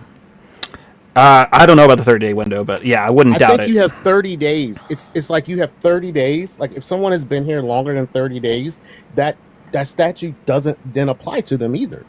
Yes, I know. But not a single one who's been deported has been here. You're wrong. You're wrong. They have so 30 we want days. to talk You're about wrong. Kilbar Abrego Garcia. Well, I'm trying to ask what else you guys think. No, you have. he violated. I need you to You admit. don't get to bring up No. Sure, I'll admit it just so you can tell me All right. the other things. Sure, I admit it. You Or admit it, however right? you want me to Oh say it, yeah, yeah. he's admitting because he's just sad because he got told off. Okay, that he's so wrong. what other amendment had Donald Okay, Trump so violated? we've done Because two so you far. Can't tell me. We've done two so far. So I got one. That would definitely that you would love to hear about. How about the second Yes, I'd amendment? love it. The Second Amendment. Do you like the bear second to amendment? Yes. The bear. Oh, did you know that Trump tried to? He put a ban on the. That the was bump, Joe Biden. The bump. no, it wasn't. Yeah, Not a because I remember when it was happening. Actually, Wanna Did bet? you know that Trump Wanna put a bet, ban Noah? on bump stocks? Want to bet, Noah? I'm sorry. I heard the You- chips crinkling Yeah. in the background. Yeah, sorry, I'm Whatever hungry. it I haven't was. eaten since like 5 o'clock. Did you know that Trump put a ban on bump stocks? No, he did not. Want to bet? Yeah. How much you want to bet, Noah? How many hearts do you want to send me? 5. Okay. Oh my lord. Okay, this is gonna be good. What did he do again? Yeah, he banned bump So I stocks. can look Remember at- bump stocks? ban The bump whole thing stocks? because of the Las Vegas pewing, or were you too young to remember that? President Trump ordered a ban in 2017 after the Las Vegas concert used multiple firearms modified by bump stocks. Ooh. Ooh. It's like I don't know what I'm talking about, host. So, and you know what? I'm not following you, but I'm gonna go ahead and follow you right now. Again. Oh, I appreciate it. You're actually wrong. That was Joe Biden, the Supreme Court in Biden the 2024. president? Who was president in- ban on bump stocks. Who was president in It was in 2027? 2024. Biden proposed the ban on bump stocks. The Supreme Court. You're wrong. Where are you reading That this? was Joe We're talking Biden. about 2017. Who was president in 2017? Who was president in 2017? Barack Obama and Donald Trump. In What? 2017, who was Yeah. president? Barack Obama and Donald Trump. Donald Trump did not become president till January 20th. Oh, Barack Obama was president before January 20th. So you're telling me so in Barack 20 Obama and Donald days Trump were president in that 2017. Obama was the one that set that whole thing in motion after I'm the telling whole you, Joe Las Vegas Biden thing did happened that well after. because it happened in 2024. Joe What Biden year wasn't did the president. law- No, The you're ban on wrong. bump stocks You're happened wrong. in 2024. You're wrong. You're incorrect. I'm not wrong. The ban happened in Go check 20. it out. It's on CBS. I'm looking at it. It's on screen right now. Put down your It's on CBS controller. 16. The ban happened in 2017. The Supreme Court case happened in 2024. What's the difference between the ban and the Supreme Court case? Wait a minute. How'd you know I had a controller? Because I can hear it, you Are weirdo. You watching me? Are you watching me, Henry? Do you got cameras in my room? Whoa, what the heck? Because I can hear it. Because you're clacking all over the place. This kid's unhinged. What He game doesn't are you know. How do you playing? know that's not a keyboard? Because know I can the hear the difference between sticks, Keyboard yeah. typing and a controller because I've been using I'm one not since moving Atari. those sticks. What game are you playing, bro? Right. I'm not playing no games. Yeah, Fortnite. you're a liar, bro. Roblox. I'm Noah, on Safari. what's the difference between 2017 and 2024? 2024, the speed bumps were why did I say bumps. speed bumps? Speed shoot, bumps? I thought. Why did I I say thought we were speed talking bumps? about guns. I'll say, okay, No, so I you're like already speed wrong. bumps. The difference is No, I 7 did not years. say So the difference is 7 years. So the ban happened in 2017. The Supreme Court case happened in 2024. So there's 7 years difference. What was the difference between those 2 years? It was overturned. Who put it in? Joe Biden, Who was president in 2017? Barack Obama, and Donald Trump. So how could Joe Biden have done the ban in 2017? He didn't. You're right. He did it. Trump did. Put it in. Trump put it in. Trump did not do it. Yes, he did. Okay. You he did not. Why would Alright. you just sit there and not You admit can't. that you're I wrong? can't. I can't find it though. That's the thing. All I find is Biden doing it. You're I being think you willful. can Because I find it, remember but when you're he being did it, a too. liar, Sit there and liar. say I that you remember can't when he find did it too. You are being willfully ignorant to try and say that you can't find it. As an And you were being a 18-year-old, liar by there's no not way in tell- hell Look, that telling our me education lies. system I has cannot stooped find a that single low. thing Look, that I- Trump did that. I has have it it on pulled up. screen right now. My God, Jesus in heaven, help me. The Supreme Court has struck down a Real. Trump-era federal ban on bump stocks, declaring the Bureau of Alcohol, Tobacco, and Firearms expended states in their authority. Trump Oh, ordered Naquan's the in ban in 2017. Look, Naquan's in here. I can just give it up and let Naquan take it over. I don't know if you've ever met Naquan. The previous admin could not spell Constitution. Your chat's funny. So, you were wrong, correct? So that now we're at the three No. violations. We're up to three So that was- violations. yeah. Mhm. All right, I know Trump followers have no attachment to reality. They have no brain cells left in their brain. They are willfully ignorant, and they're just cowards. They can't even admit when they're wrong by simple facts. I can't so, admit when I'm wrong. So now You just can't you're prove to me the 3-0. facts. You're 3-0. Hey, Henry, Hang on, what hang about on. the Fourth Amendment? Do we want to even go down the Fourth Amendment right now?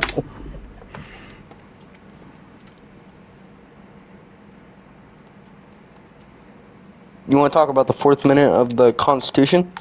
Yeah. Do you That know what what you're it saying? is? I got it. I got in trouble. Is it that's like a the no. right to own property?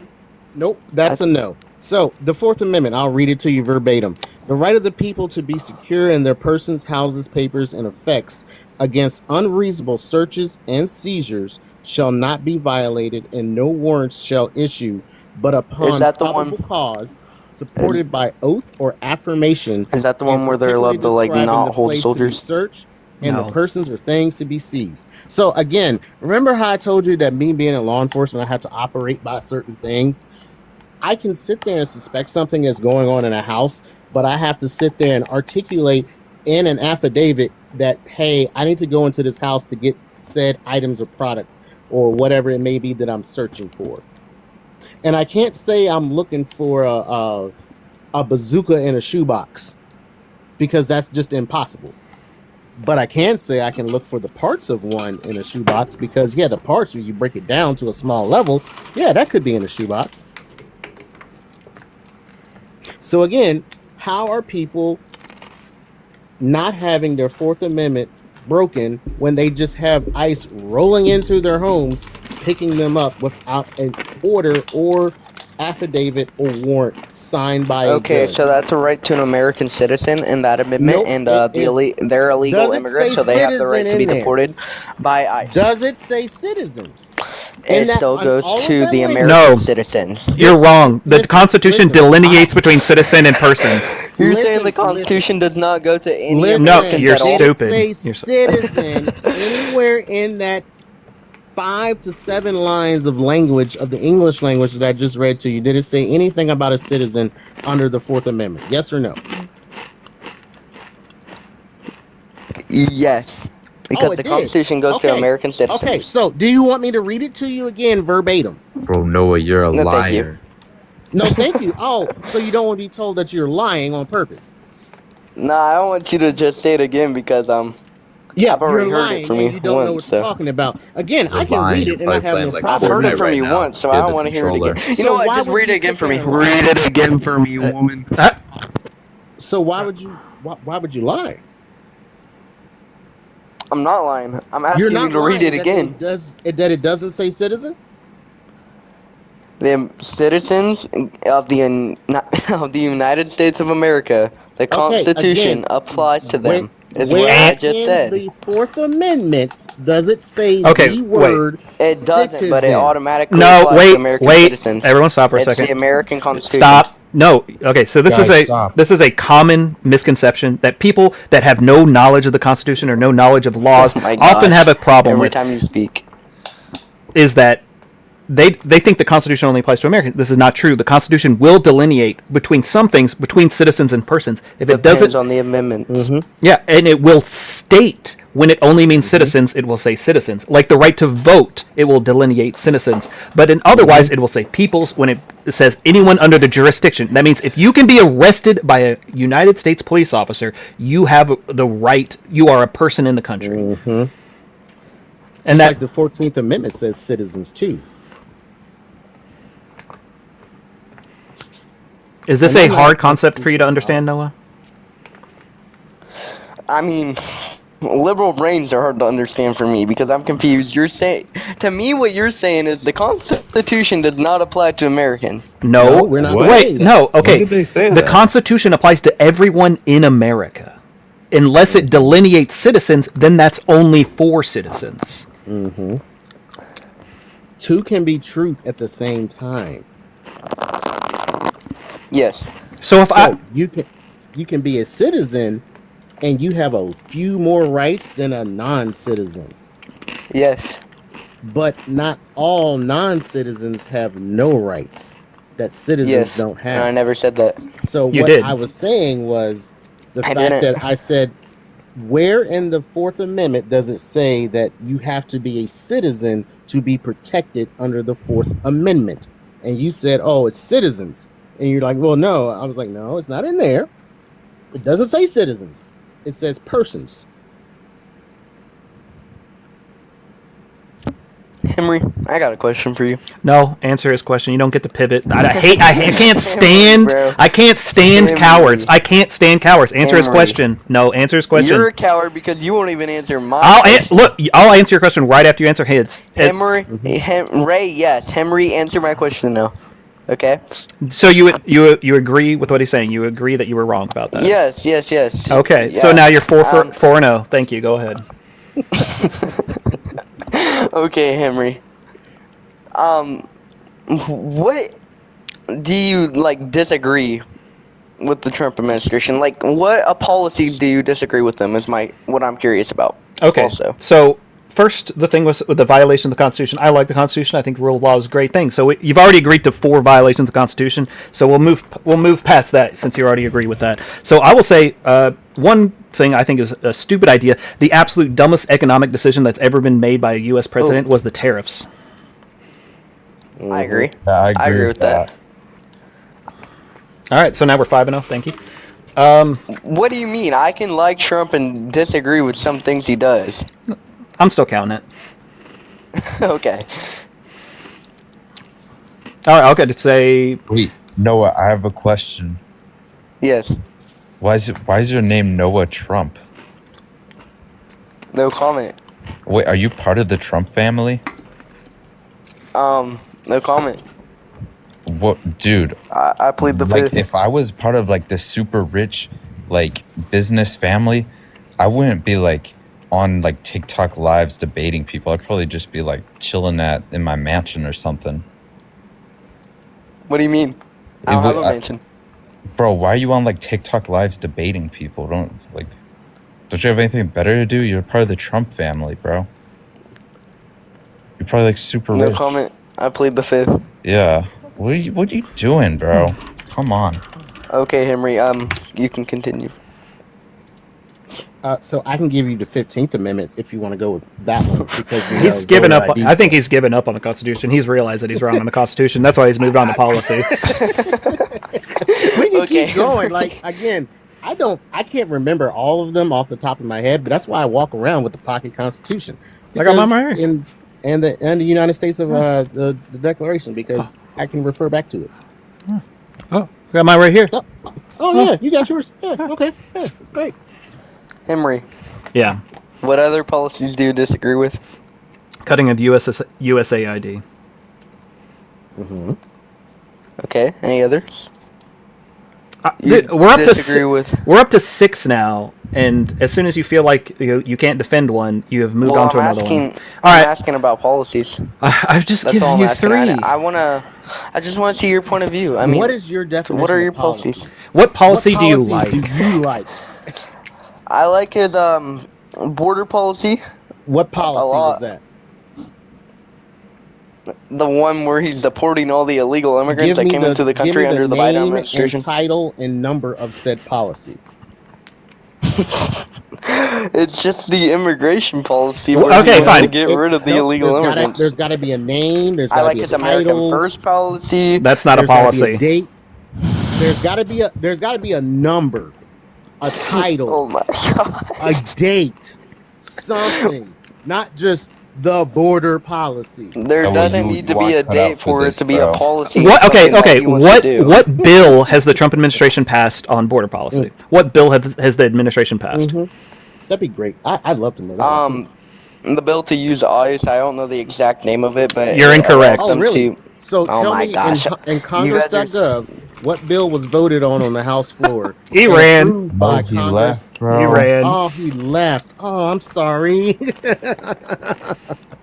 He wasn't cut out for it. Here's the funniest part. He's gonna go on into his Discord and he's gonna go, dude, I was just trolling some guys. I trolled them so hard. It's like I trolled them and they didn't know anything and yada yada. I was like, all right, dude, I've done this conversation many a times. And again, I have to do this with grown adults that actually got some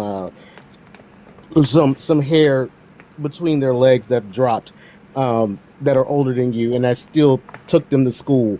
Again, this little 18-year-old kid's on here, that if he even was 18. Nah, bro. Yeah. Like, And in case anyone was wondering, there has been no border bill passed at all. No. In fact, there was a border bill during the Biden administration, but Trump called up the Republican Mike No congressman. Johnson? Yeah, Mike No Johnson. And was like, hey, don't pass that bill. I want to run on immigration. he needed something to run on, so he called Mike No Johnson. Yes, I call him Mike No Johnson because he has no Johnson, and he wants to sit there and keel over to him. So yeah, no, Yeah. like, and that was a bipartisan one, if I'm not mistaken. Yeah, the Democrats were like, fine, we'll do a border bill.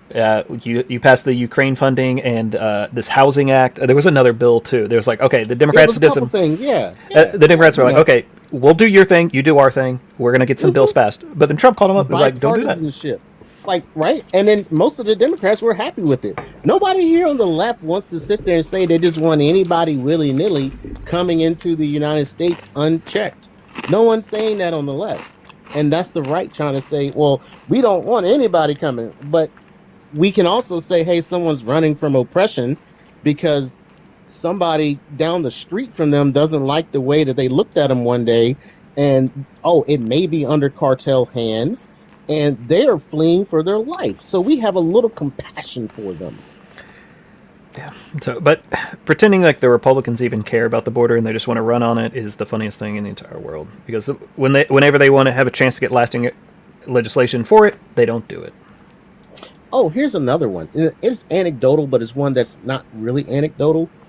Do you know the YouTube creator? He goes by Peter Santinello. He travels around the U.S. in different places. Maybe if I saw it here, let me look. I don't know who that is.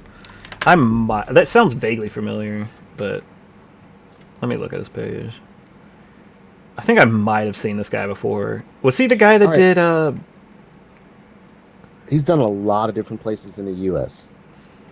Was he the one that went to West Virginia with all the crazy people? Yeah, he's been to West Virginia. He's been to like Upper Peninsula and like Michigan, and he's been down to like poor areas in Florida.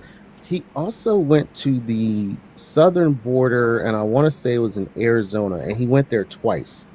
And he was with a sheriff. He literally jumped in the car with the sheriff 1 year, and I want to say this was 2021, 2022, or maybe somewhere 2018. And the border wall was being constructed. And he's sitting there and he's like talking to the sheriff, and he's like, you know, this is going on, this. The sheriff's like, yeah, we're having this, and this.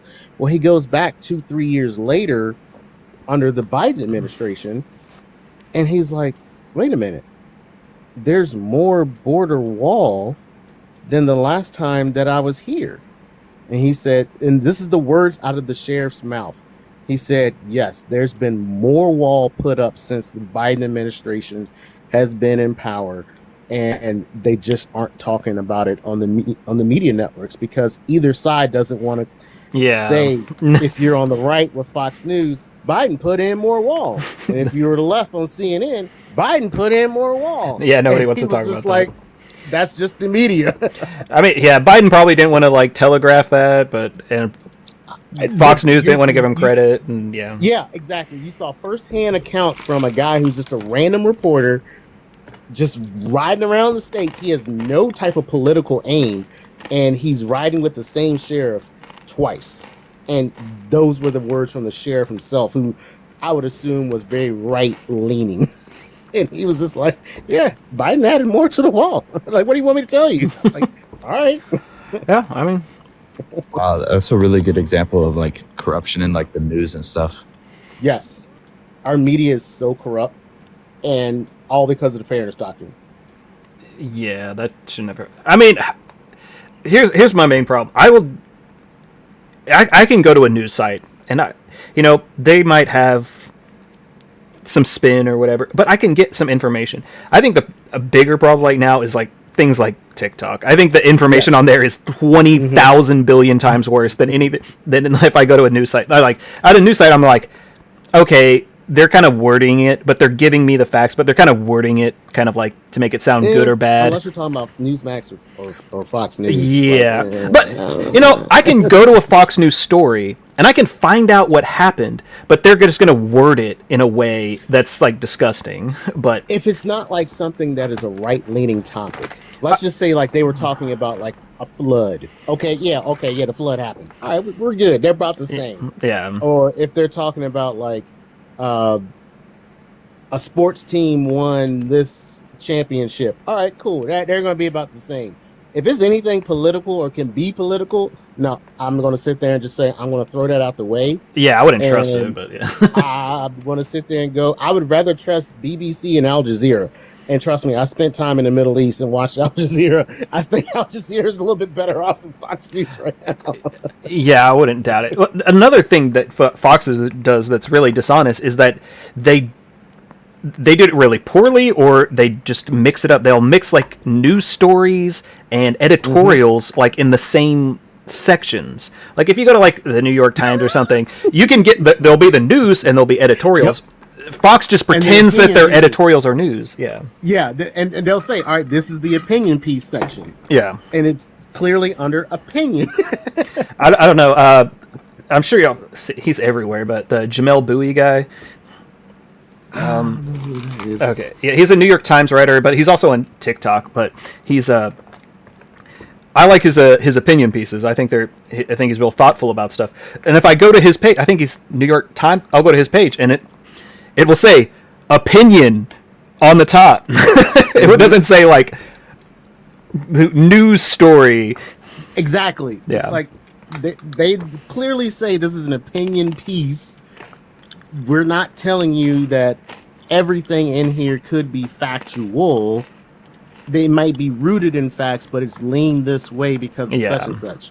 One of the best creators, I think, on this app is Mr. Global. I don't know if you follow Mr. Global. Yeah, I like Mr. Global. Oh my God, Mr. Global is amazing because he's literally the most bipartisan person that I could think of on this app. When he sits there and says, like, look, I'm the fourth most expert in my field in 2 different categories.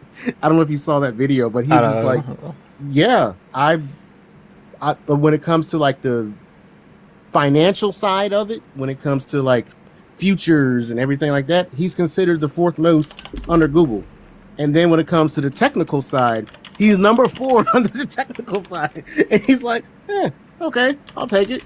And he also writes for Forbes. He's not going to write for Forbes unless he's an expert. Yeah, I mean, he's an analyst, and he does a good job. And he does I think he does a great job of like that, putting it in normal language that people could do. He breaks it down to where everyone can understand. And that was one of the things he talked about in one of his most recent posts was like, hey, I break things down to people that are average people they can understand. So basically, he's like your best doctor explaining you to why your knee hurts. Instead of saying, scientific medical terminology, he just says, you have an owie because you have a boo-boo right here, which is causing the owie here. It's like that's what he's doing. Well, he is like makes it real clear that like it's a global market. It's like that's maybe that's why he made his name that. It's like so when people say stuff like, "Oh, we make a lot of oil here," it's like, yeah, no, so what? We don't. No, did you hear his statement when he said we? Yeah, don't the oil make companies do. Yeah, Exxon and Mobil, Shell, they make oil. We do not. Yeah, but it's like, and I said, "Oh snap! I didn't even think about that." Yeah, they're multinational, huge, giant corporations. Which is like, when something like an oil game, you need something like that because it's a global supply thing. So saying like, oh, we can just make our own oil here, it's like, well, no, not really. Oh yeah, he's great. When he said that, he's like, yeah, Iran is a country that produces oil. Kuwait as a country produces oil. We do not produce oil as a country. And I was like, oh, I never even thought about that. Like, that's so true. Like, what oil producing government agency do we have? Not many. But we may have a regulatory commission that sits there and just goes in and inspects, but we don't produce it. I don't know what's actually about to happen now with oil because, okay, I guess war back on. Yeah, again, we're like, is it on again, off again, on again, off again relationship? I don't know how much our strategic reserves are down now because he pumped out so much of it. Yeah. Well, it wasn't just us. It's like the world. Oh, yeah, everybody did. China's is down. Europe is... Oh, they're struggling. They are bad. They need to build like 20,000 nuclear plants tomorrow. The sad part is Iran just learned that all they have to do is just put a blockade in a small little strip of water and they can control damn near everything. And I'm like, even with all our military might, outside of using the ultimate weapon in ace in the hole, like they're just like, yeah, checkmate, homie. And I'm like, we never had this issue before.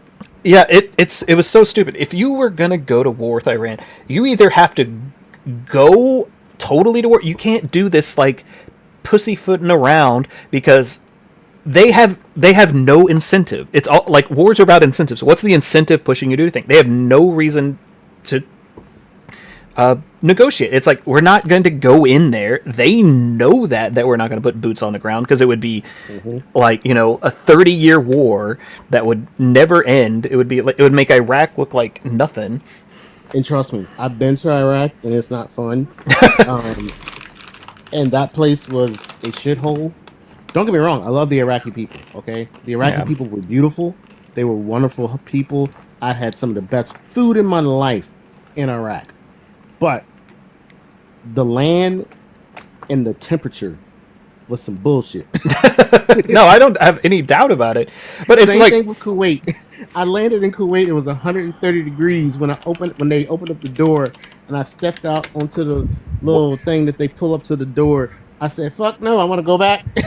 Like, is 130 degrees? 130 degrees. Bro, was I the didn't know temperature. it got that hot. That's Oh, crazy. yeah. And dude, I'm that's from just a a really normal hot place. day. Dude, I live in Arizona, bro.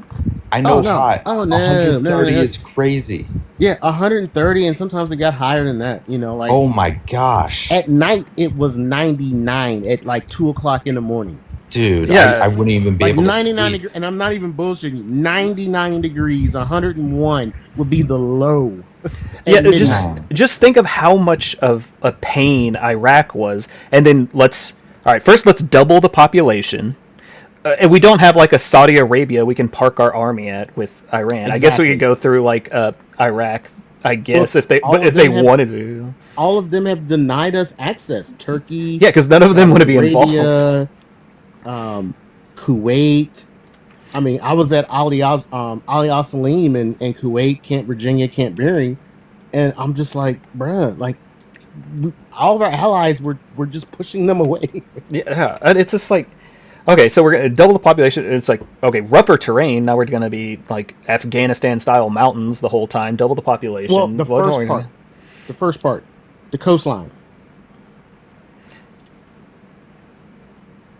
Oh, what about the The coastline? coastline is like very mountainous, Oh yeah, so, yeah, amphibious invasion into a mountainous terrain. That sounds real fun. and then you got to go over a mountain, and then you get down into like a valley that's flattened out, and you're just like, but we have nowhere to put airborne troops behind because again, 82nd Airborne, 173rd, they got to fly from somewhere, and we Yeah. don't have anywhere for them to fly from. And then yeah, it's just like it'd be such a nightmare, like logistically. But then on top of that, they don't have like an army. They have armies because they wanted to decentralize control so they can have a military coup. But so now you have to fight like 4 different armies. I mean, they're all like relatively small compared to ours. Of Basically, course, what we but did yeah. in Iraq. Yeah. We were fighting civilians who weren't wearing a uniform. Or in Afghanistan, they were civilians who weren't wearing a uniform, and we couldn't sit there and differentiate between friend, foe, civilian. So, And that's a hard thing to do because if I sit there and you're wearing some Jordans and some man jams, is what we used to call them. Man jams. I mean, it was. I mean, but they would be wearing some Jordans. You were up to something, generally speaking. But if you were wearing some Jordan, or you were wearing some man jams and some sandals, you might be less up to something. But you also could run 30 miles an hour in them sandals, and I'm telling you, it's a whole different ball game. I've seen it with my own eyes. Like you thought somebody could run. You thought Usain Bolt was fast? No. Wait till you see someone from the Middle East wear some sandals and start running. Yeah, but back, we went down a long rabbit hole to get back to the original point of like this would so they know that we're not gonna like put boots in the ground. So all they have to do is make it dangerous enough where shipping companies don't want to go through there, and that doesn't take much. A shipping company is like, I'd rather not send a ship through here than get it hit by a drone. So. Even our U.S. bases over there, we used to call those like cake deployments. The ones that are getting hit right now, I've been there. Camp Erevjan, Camp Beering, Ali Salim, Camp Virginia. guys were deployed there because they were logistics and they had to move bodies and equipment in and out of the area in the region. And we would make fun of them like, oh, you're just sitting here close enough, but you're not in any danger. I had to actually go to my site for the VA and say, I feel bad now because I gave those guys a hard time back when I was deployed. Because I said it wasn't a real deployment, and now I'm having to eat crow.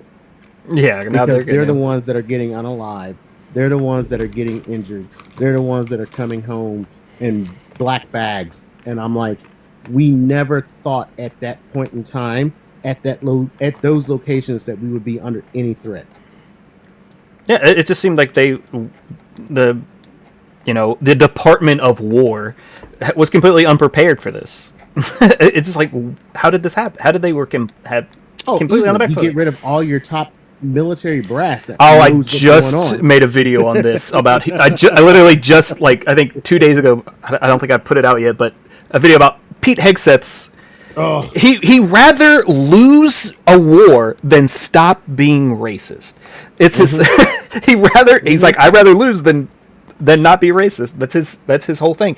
I can't remember his name now, but the videos went around this essentially. He was the top pick for the Navy. He had run 3 different yes. giant groups. Fuck, I can't think of his name. It was a black guy. He resigned. Oh, I don't blame him because he was like, no, I ain't doing this. This is illegal. Yeah, he was completely the most qualified candidate. He ran 3 different separate regions. I don't know the nomenclature for the Navy, but like 3 like big groups. So do you have like 7th Fleet, 5th Fleet? Well, he was doing I regions. wasn't in the Navy either, but I understand a little bit of it. Like he ran like a squadron, and then he ran like a base, and then he ran like the Pacific fleet. North, like PACOM or and Northcom and I don't know the nomenclature for it. He ran like a fleet, and we're talking a fleet is like anywhere from like 2, 3, 4 destroyers, add some cruisers, add a couple aircraft carriers, submarines that we never know where they are, just kind of lurking around. And again, I was never in the Navy, but I understand it to a degree. Yeah, that dude knew what he was doing.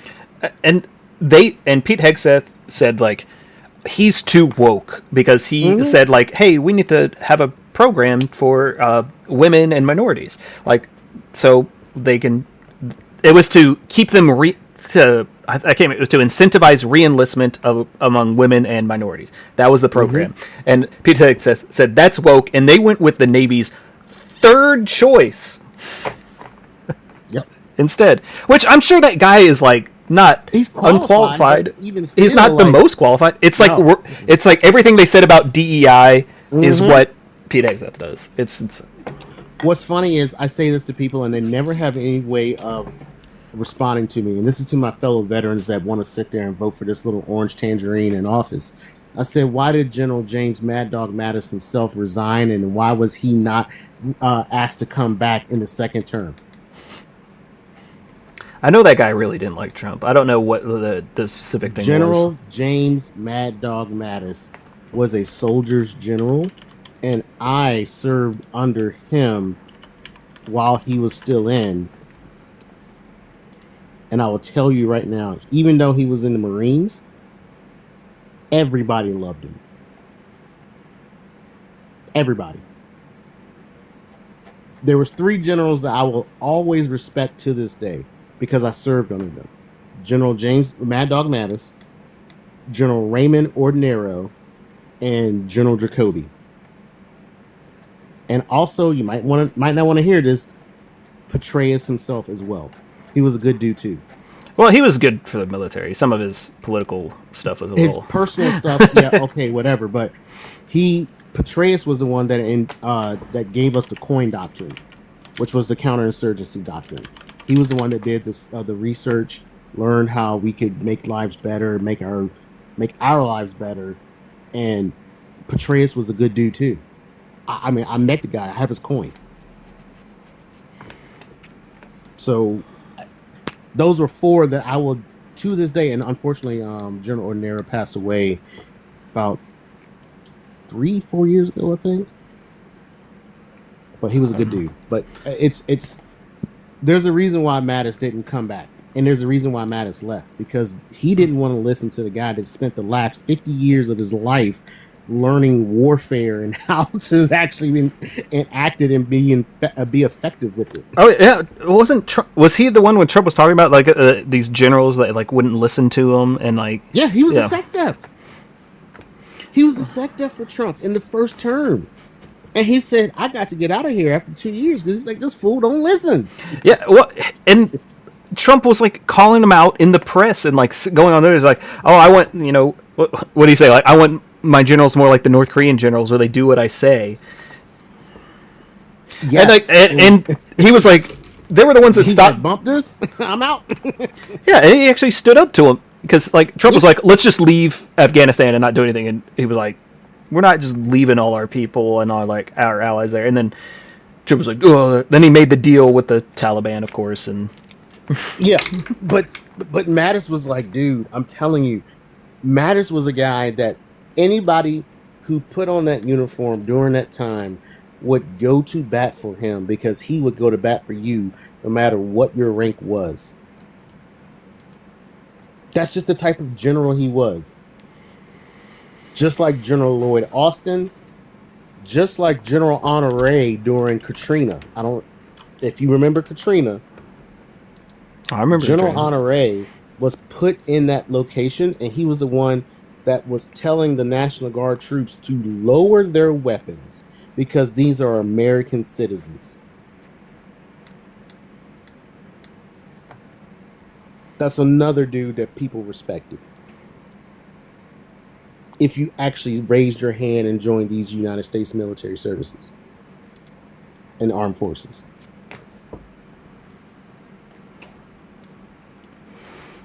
And Daydreamer, yes, it was hot. We weren't wearing t-shirts. We weren't wearing t-shirts and shorts either. We were wearing long sleeves. I had about 45, 50 pounds of gear on me. And trust me, you don't want to wear short sleeves and shorts in the sand because when it blows at 25, 40 miles an hour, that turns into glass that's cutting your legs. So you learn not to wear short sleeves and t-shirts and shorts. Sounds like a great time. Oh, it was fun. Don't get me wrong. I was a young man. I was in my 20s, but at the same time, I'm like, I ain't trying to deal with that again. Nah, I'm an old man now. Hey, maybe if young man's game. Maybe they'll call you back up when Trump goes to Iran or Greenland. Oh, with the penguins? Yeah. They'll come and re-enlist you. Oh. Yeah. So, unfortunately, not unfortunately. Fortunately, I cannot be recalled up. I am actually fully disabled to where they can't call me back up. Oh, there you go. But he would try. He'd still try.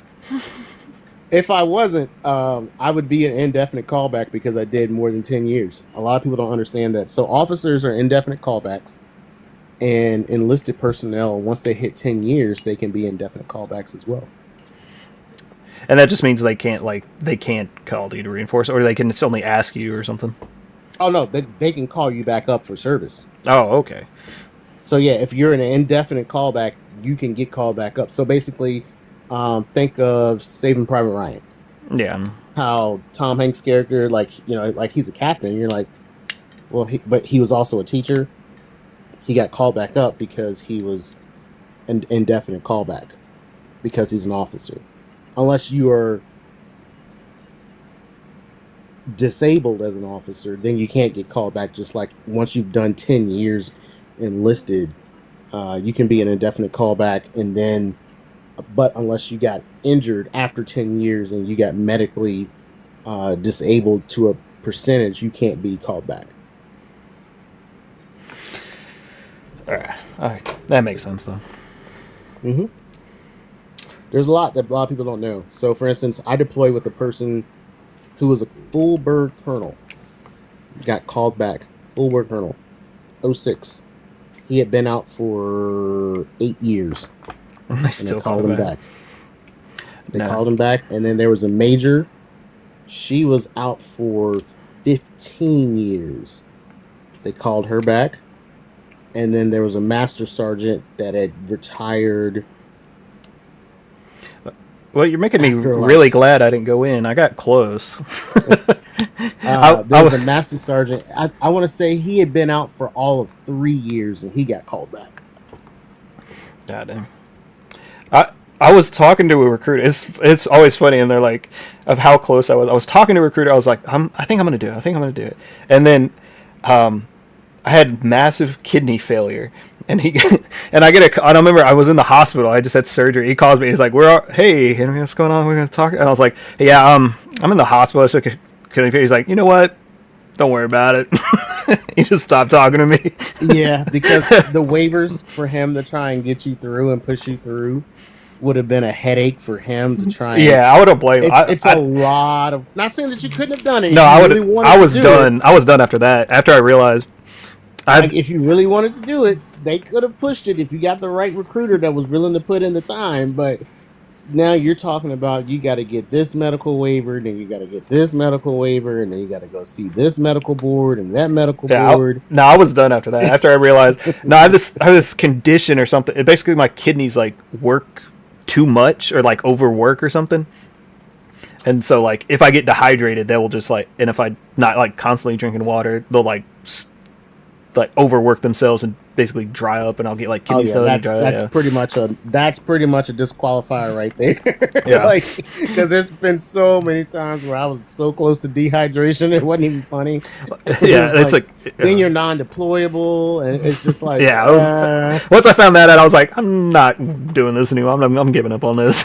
I'm gonna try to go back that's to not a college. good one to have. Like, there's some things you can get waivers for, but if it deals with the kidneys, like, Yeah, for instance, Alonzo Mourning had a issue with his kidneys. The NBA player, God, I forgot what it was called, but it had something to do with something close to that. And then a girl that went to my university at James Madison, her name's Dawn Evans. She played basketball. She had the same thing, and she had an issue where she was like constantly like tired and fatigued and this and that, so it was a huge thing. But so yeah, you wouldn't be able to do that. yeah, it was if rough. you had anything close to that. I didn't have fatigue, but I did have a lot of kidney stones, especially like growing up. Mm. It was Bless your bad, heart. dude. That's I think by the time I was in high school, I think I had 6. oh god. Yeah, I haven't had any Ooh. since like oh, it's been like over 15 years. I changed my diet up. I like eat real careful. I drink tons of water. And the last one they put like, he was like, basically he was like, all right, your insides are just all scar tissue. So they put like a catheter in both of my kidneys for like 3 weeks. Oh. That was the worst part ever. That was actually worse than the kidney stones. Oh. And then Jesus. yeah, that was rough. I can't even imagine. Yeah, see, you would have been a trooper even if you had been in. But yeah, no, look, Dude, it was rough. because you know Uncle Sam doesn't care. They just poke you up with everything.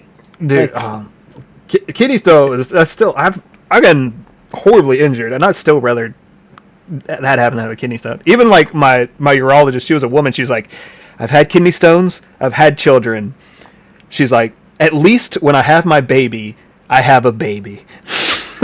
Yeah, That's how she put but it. you She's don't like, have anything to show for it with the yeah, kidney. she's like, at least I had something to show for it.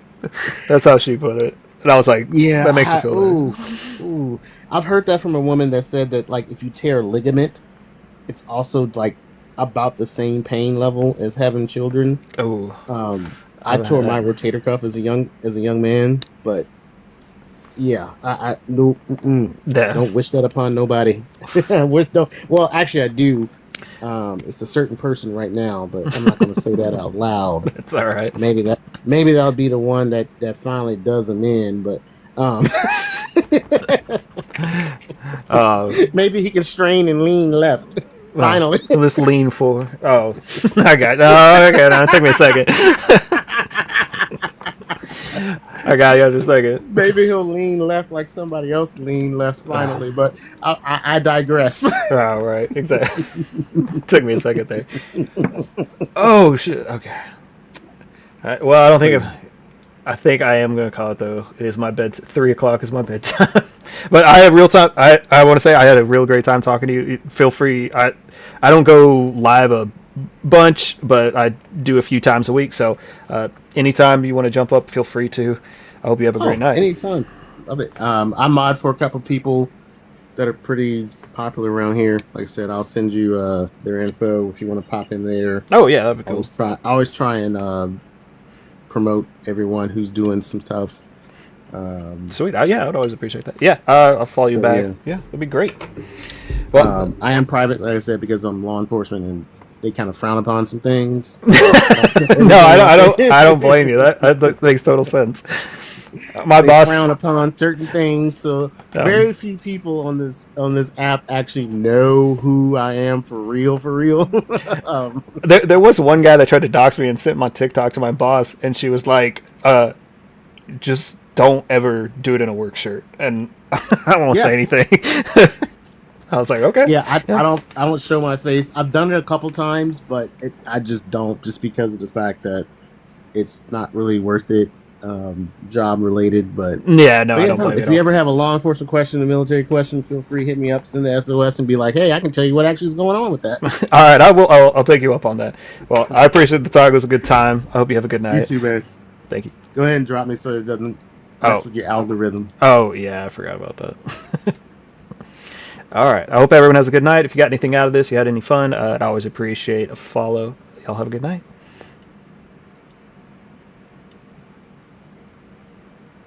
Oh yeah, OBS.